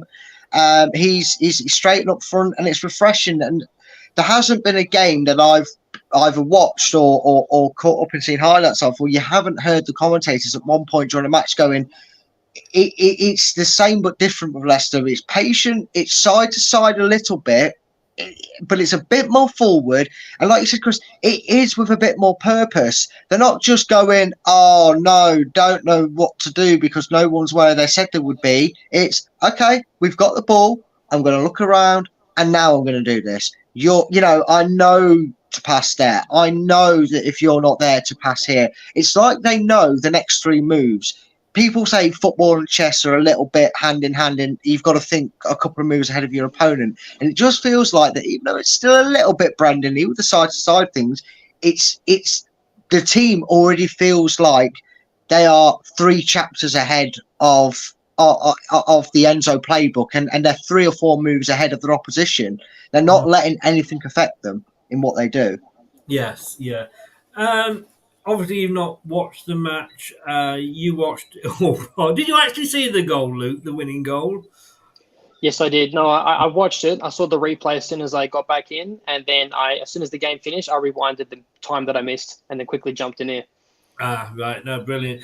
Okay, so we're waiting. We have a guy called Alan Bennett who he goes to all the matches. I'm trying to get Kate to come on. Unfortunately, she may be a little bit annoyed with me because I forgot to send her the link for the pre-match. But she comes live and she goes to the matches. Alan also goes to all the matches, but he doesn't come on live. But he always sends me his man of the matches through. So that's our official man of the match. But having watched the game, who is your man of the match? I think you have to give it to Mavadoe. Mavadoe. Mavadoe. I had to think then because I never had to think. Well, I call him Marshall, but yes, I think you do, don't you? You know. But anyway, talking of the one and only the rose amongst all us thorns. Let me just get rid of this, and then I will try. She's not doing her hair this time, so let me just see. Hello. Hi. You got a Are you smile. all right? Hi, we're I all have. good here. How are you? Yeah, all right, thanks. That was a bit of a close call, wasn't it? Well, look, they said, and it's bear with me, Brad and Luke. This is Luke, by the way. Luke, this is Kate. Hello. Hi. He's all the way from me. He's big down under. Oh, wow. Yes. Well, I won't say your sort of man because you might come down and slap me. But look, you were there. It was. Oh, it's a roller coaster. It always is. But overall, I think we deserved it. Absolutely. I don't think Cardiff had anything really first half, did they, apart from the out of nowhere strike. And then second half, we just didn't come out. It went a bit flat again, didn't it? And there were times that it was just so scrappy and people were making mistakes. KDH couldn't keep the ball. I don't think we used the wingers enough. It just went a bit stale for a while. So anyway, it wasn't the best of goals, was it? It was a complete melee in the middle of the box, but we'll absolutely take it. We don't mind if somebody's arson goes in, we take it. Yeah, absolutely. But we deserved it. They gave nothing really. Yeah. They missed a couple of good chances. And I want to ask you about him because I've written it down here. KDH sloppy this game. Yeah, I do think he was really sloppy.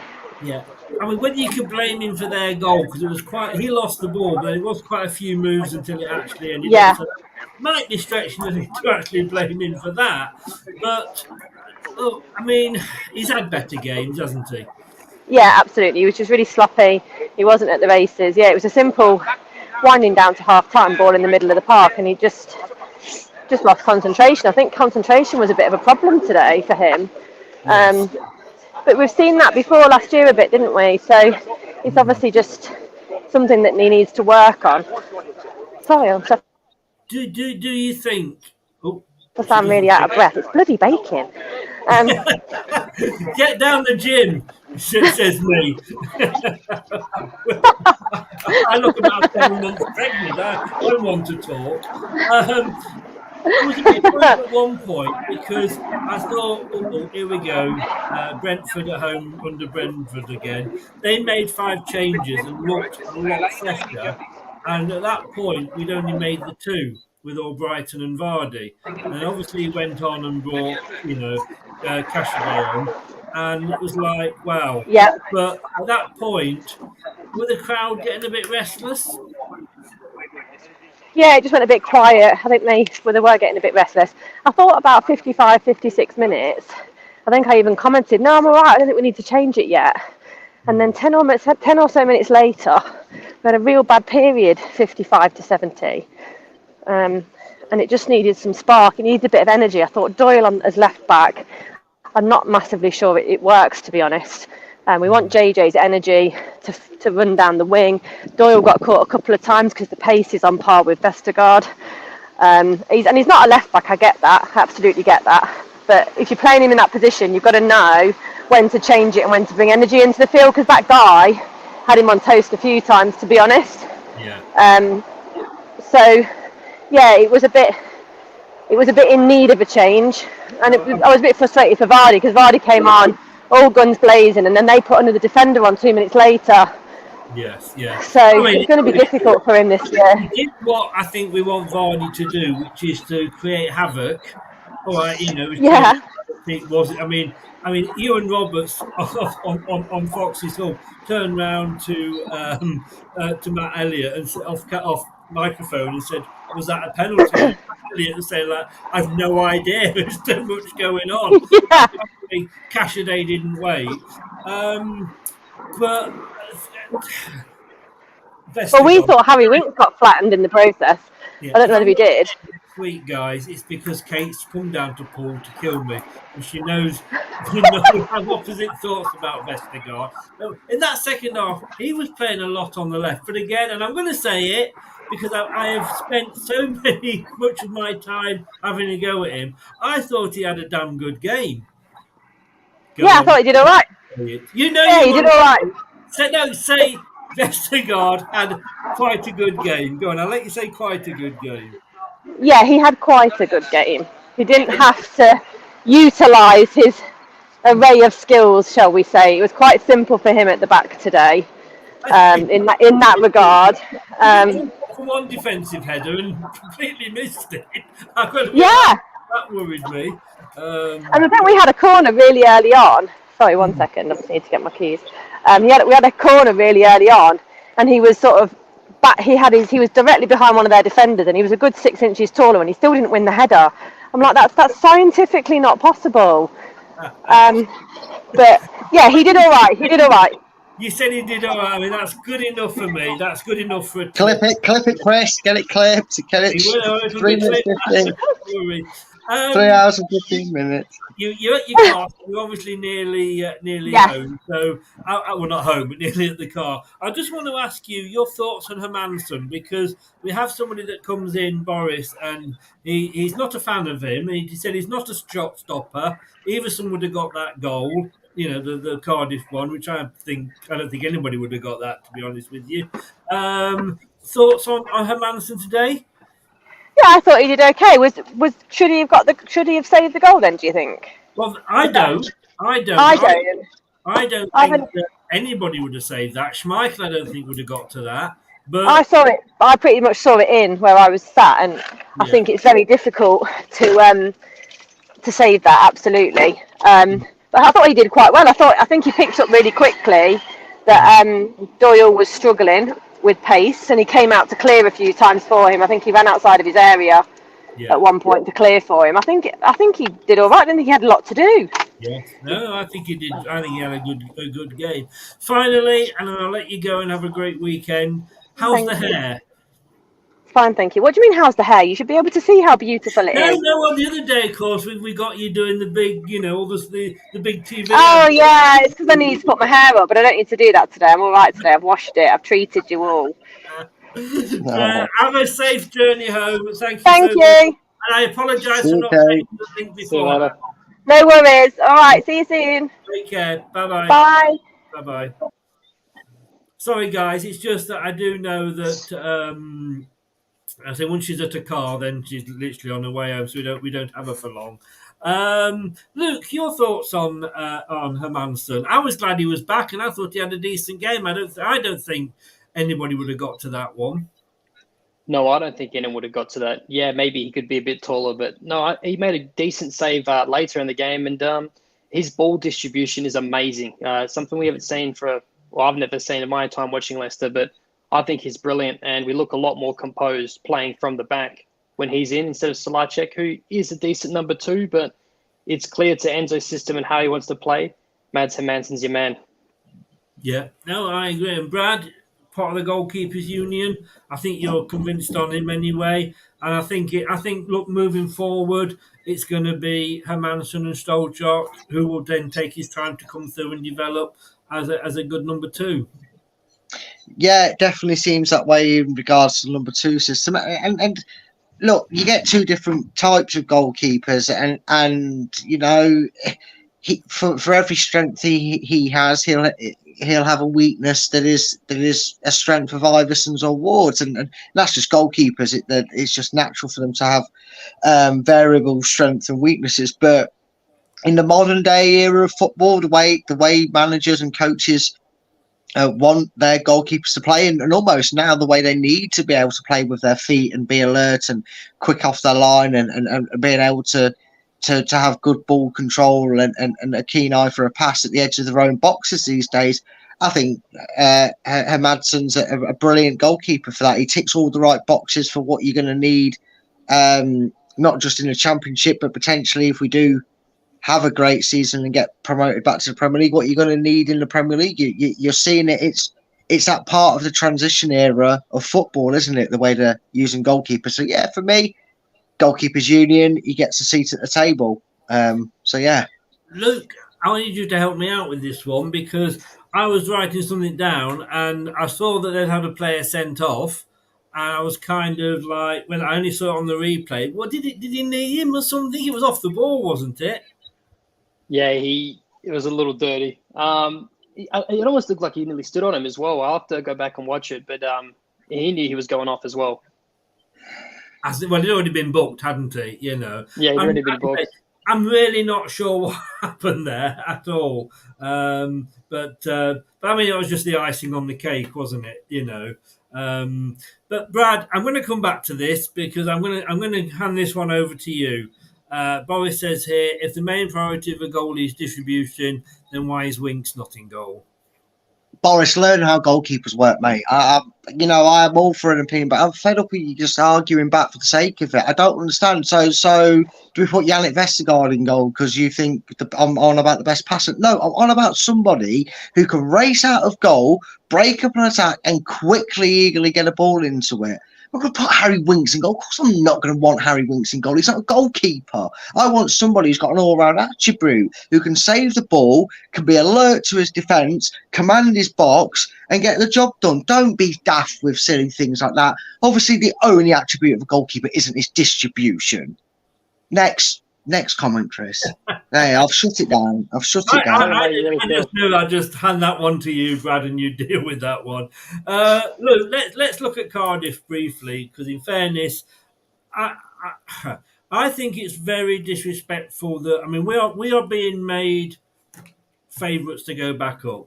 Southampton and Leeds, as the two that have come down, are up there with us. And I guess I kind of understand why that is. But we can't be disrespectful because it is, as I said at the start, probably the sixth strongest, and I've said this before, Brad, haven't I? It's probably the sixth strongest league in Europe. Now, Cardiff came to frustrate us. They've got a lot of players behind the ball, and we had to play that patient game. But it doesn't matter whether we score in the first or the 91st minute. It's a win if you got more goals than the opposition. But what a strike from Ramsey. Mate, that was some strike. You almost couldn't help but admire it a little bit, respect. It's like, fair play. Like, what a goal. Like, you can't be mad at that. Like, and again, Mads Herman said, no one's saving that goal. I'm sorry. No. Like, give him a break. And I believe it was Aaron Ramsey again that had a second very decent shot that went to the right-hand side and nearly was definitely going in, and Mads saved that. So he redeemed himself, in my opinion. Yeah, they did. They had a few good chances, Cardiff. But I'm going to ask you, and then I will let you go. But I would love to have you back on sometime. Thanks, man. On that. But obviously, look, I know you managed to somehow grasp and keep hold of some little pot with some burnt wood in it over the summer. I don't know, how you managed to do that, but you did. I think you were helped by the weather in the cricket. But I've got to say, yeah, you may have got that, but what happened in the Australian women football? I mean, come on, I knew it was coming. I was waiting for it. We've always stuffed you. Yeah, mate. Yes. These guys deserved it, honestly. It was some goal from Kerr, but I actually am. My whole dad's side of the family is from Leicester, so I am basically kind of English first. But yeah, no, it was fair play to you. He's deserved it. He's a little dirty, but did we have to do to get the win? Yeah, and unfortunately losing to Sweden. Let's be honest with you. If you'd have been given, I think the Australian women fourth at the start of the season, they'd have bit your hand off. Yeah, yeah, exactly. Well, you could tell that everyone was stoked we got as far as we did. So, yeah. And, I mean, just the general feeling, because we're doing the live watch-along tomorrow for the final. I know Australia won't be because they're not there. But, I mean, is the feeling that the whole of Australia wants Spain to win?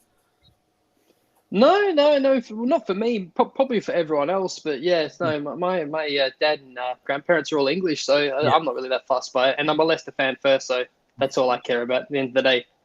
Very diplomatic, sir. Very diplomatic. Get him in politics, he'd be good at it. It would. No, don't say that. I mean, for me, the best thing I ever remember Australia for was Muriel's Wedding, which is probably not the best film to come out of Australia. Although Crocodile Dundee was on the TV here last night. So I've got to ask, what part of Australia are you from, mate?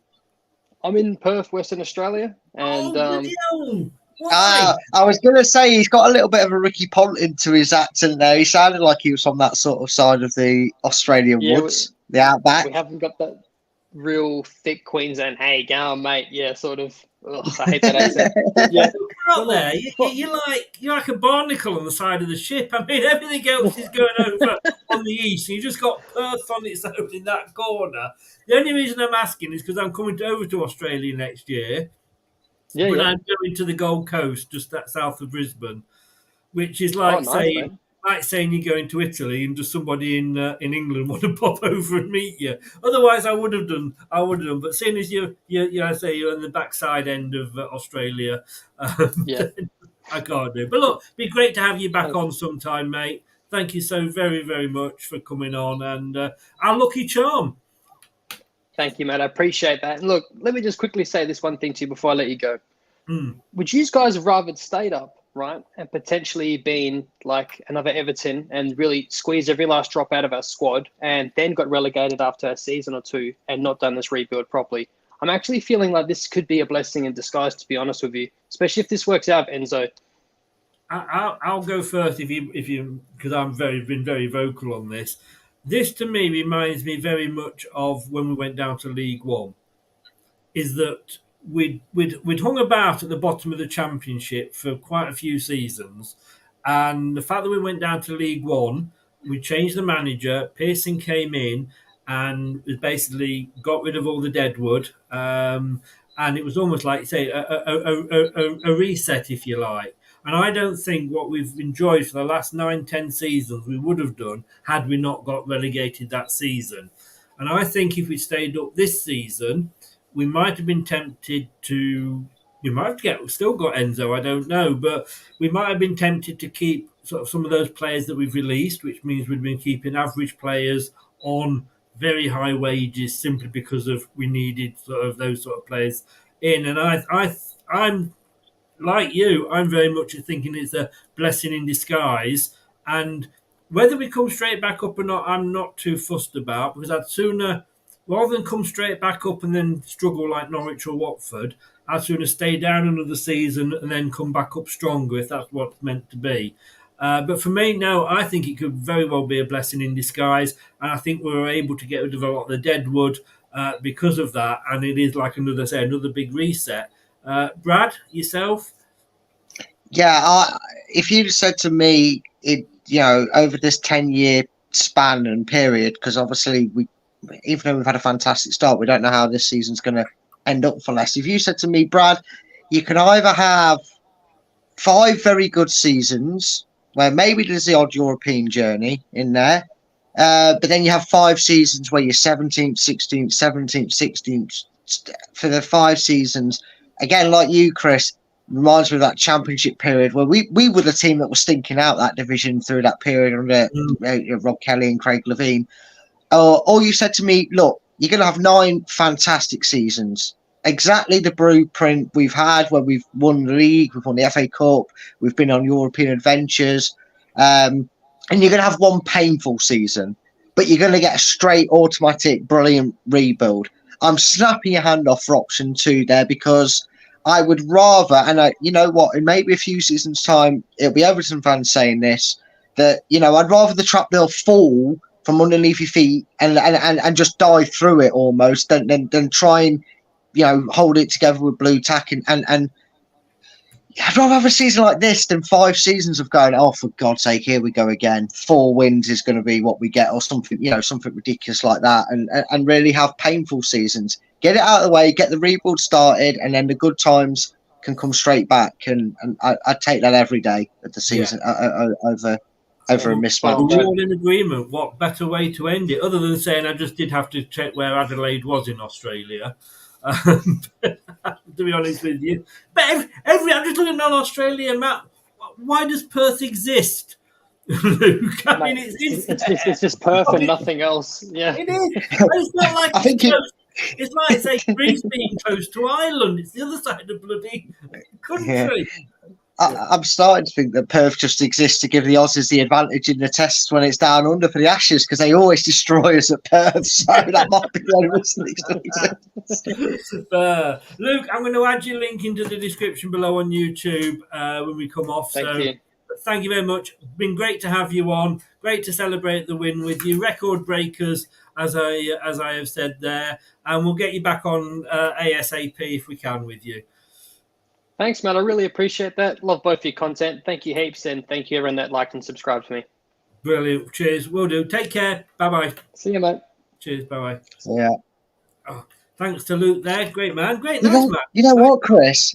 I don't know if it's just you, but I had to take a double take at first when I came on. He has a bit of a David Nugent look to him, doesn't he? Do you not think? I hadn't thought about that, to be honest with you, but I was thinking then when you started that conversation, I thought, right, who did I think he looked like? And I couldn't know. Yes, no, you're quite right.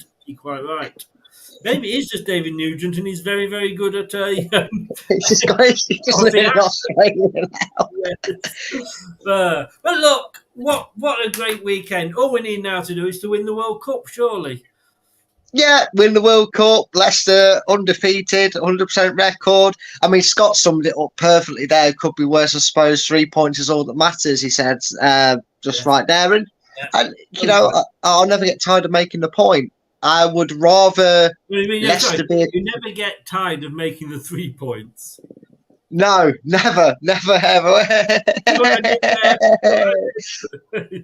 Oh dear.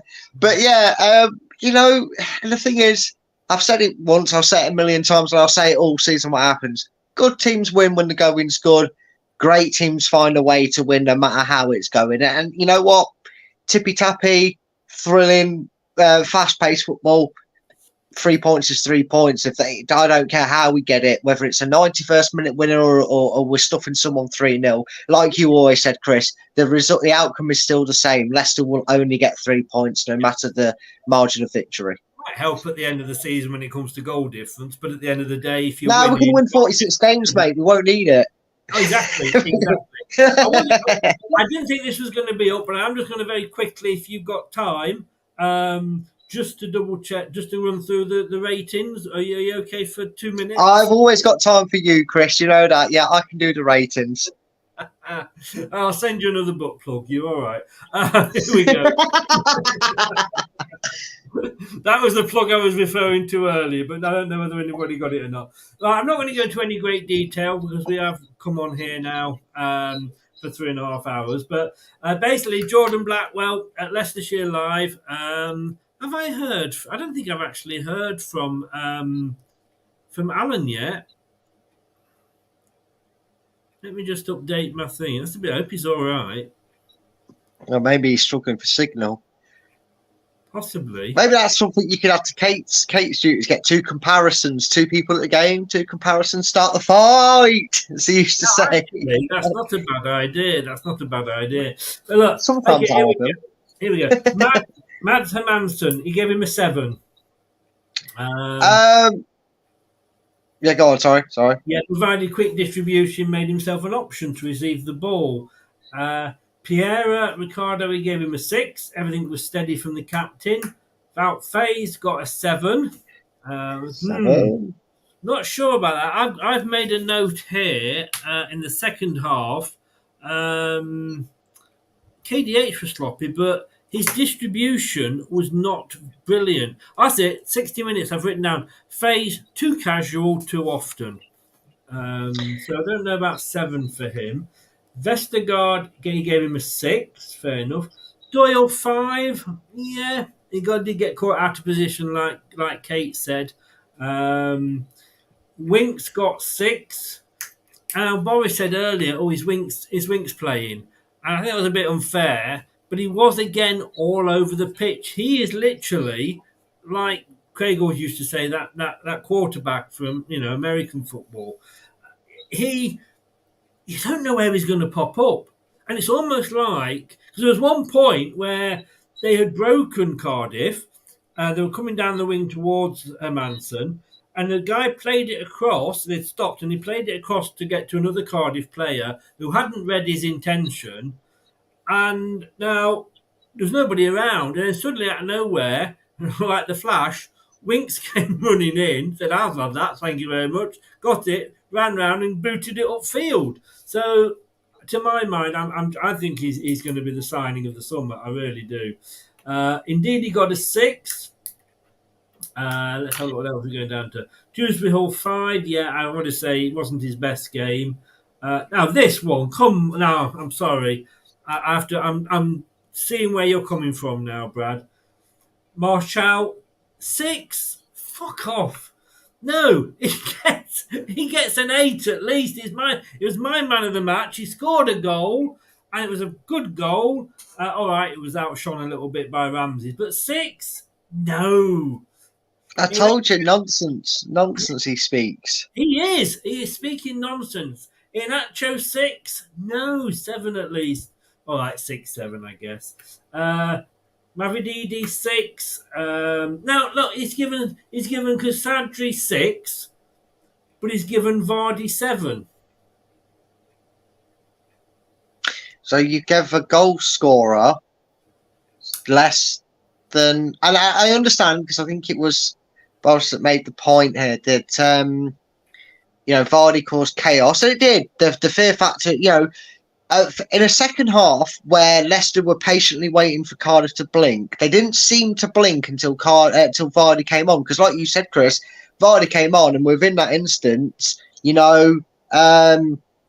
Cardiff sort of went, "Oh no, crap! Vardy's on. Get a defender on. We need to get 2 marking him." And a point that probably led to the opening for the goal. In the midst of the chaos of, was it a penalty? I mean, the crowd's reaction to the goal was kind of like, "Wait, penalty? No, what goal? What's he awarded?" I think the confusion was there for a split second or two. You could tell that from the crowd. Like a bar stoppage, like, is it? Yeah. Did we celebrate the goal, or as he gave the penalty? It was definitely like that, Chris. You're right, but no, for me, you always get an extra point for scoring in the game.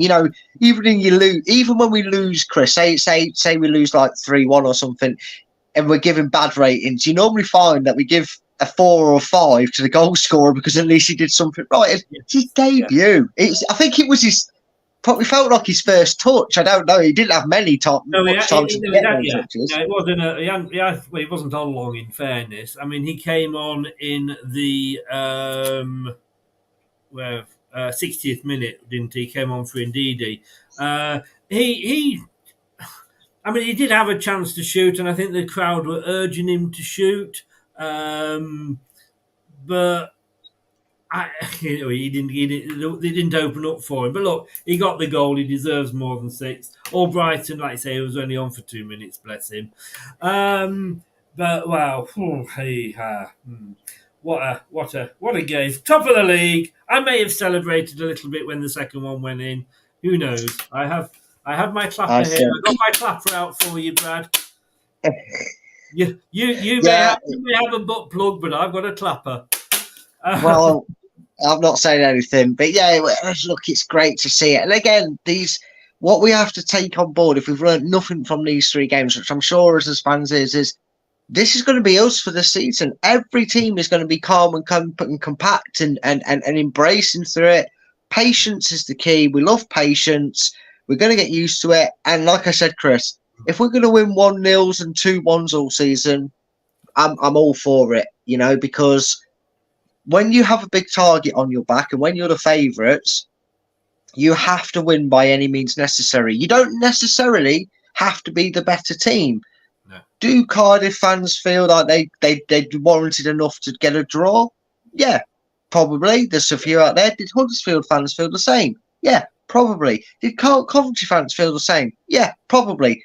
But at the end of the day, whether you felt it was deserved or not, Leicester found a way to score the goals, and that is ultimately what wins you games and defines your season. And I'm all for it, mate.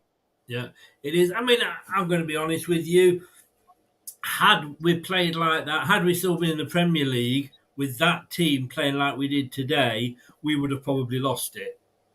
because but then you may argue that some teams would have come at us more than Cardiff, and that would have in the Premier League. So yes, but what I'm trying to say isn't the Premier League, and hopefully in a season's time, if we go up, we'll have added to the team. We'll be adding more to the team, in the 2 more windows that are due to come up.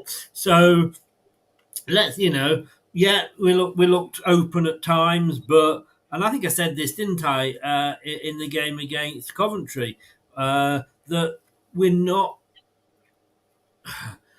We are in the Championship, and we're not up against Salah and those sort of players every week. So let's make the most of it and get it right for next season. And look at us, exactly top of the league. Well, we're not top of the league, are we? I'm getting overexcited, but second, we'll take that, won't we? You know what? If we're still second come the end of May, then I'm happy. If someone like Ipswich can somehow beat us to the title, second still gets you promoted, mate. Don't matter. We don't have to worry about those 2-legged playoffs and a final. No, we already have our job done. I'll take a few less million just to get us back in the Premier League if this is how we're going to do it, mate. Indeed. Look, let me ask you. Tomorrow, the World Cup final. Are you available pre, during, and after? If my alarm wakes me up, mate. Yeah, if I can wake myself up for an alarm. I'll see you for the World Cup next year, then. I'll see you at full time, mate. When I'm just dazed and like, what happened with my coffee? Now I'll do my best to not let my door in public get fans down. And may I just say, I have noticed, I want to say a quick thank you to those of you, and I know this is the wonderful work of Chris telling you all about it, but I have noticed that a few of you have gone over to our sister channel, the Quiz channel, and showing us love and support there. A couple of subscribers have been added to the list. I just want to say a quick thank you to those that have done that throughout the show. Very much appreciated. I was asking, they said they couldn't find it, so I just put the link up earlier. Beautiful, mate. Thank you. Appreciate that.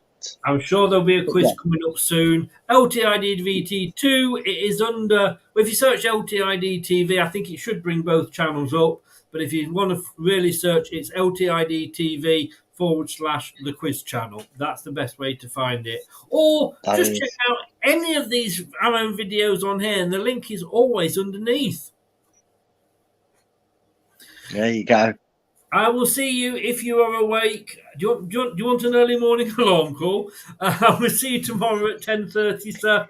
Look, no match of the day, but ITV4, 9 o'clock for the highlights. It's all PSG, like you say, of the Championship, Brad. Yeah, very much so. I'm looking forward to many a highlight video tonight to watch it, mate. I'm going to enjoy it. To see Casaday's winning goal. I think we all are. Well, you haven't seen any of the game, have you? So no, so it'll be a first for me to enjoy. Enjoy, mate. That's it from LTID TV. I've been Chris. He hasn't. He's been Brad. It's thank you to everybody that was in the chat. I think we had about 80 people watching at one point. So really, really good. A lot of new people I saw pop up in the chat as well. And we'll be back 10:30 tomorrow with the World Cup game. But in the meantime, it's good night from me. It's good night from me. No. Do you not remember the big? Yeah, I did, but no, I didn't, but I did. I knew where he was going with it. My brain went, what's he say? It's good night from him, isn't it? That's what it says, or is it? I'll get it. I know. We do have a vacancy for a co-host. I see how it is. Thanks for everything, Brad, and I will see you in the morning. See you in the morning. Take care. Bye-bye. Bye. Thanks for watching. These videos are tremendous. You better like them too, or I'll be back. This podcast is proud to be part of the TalkSport Fan Network. TalkSport. Powered by fans. That will conclude this evening's entertainment.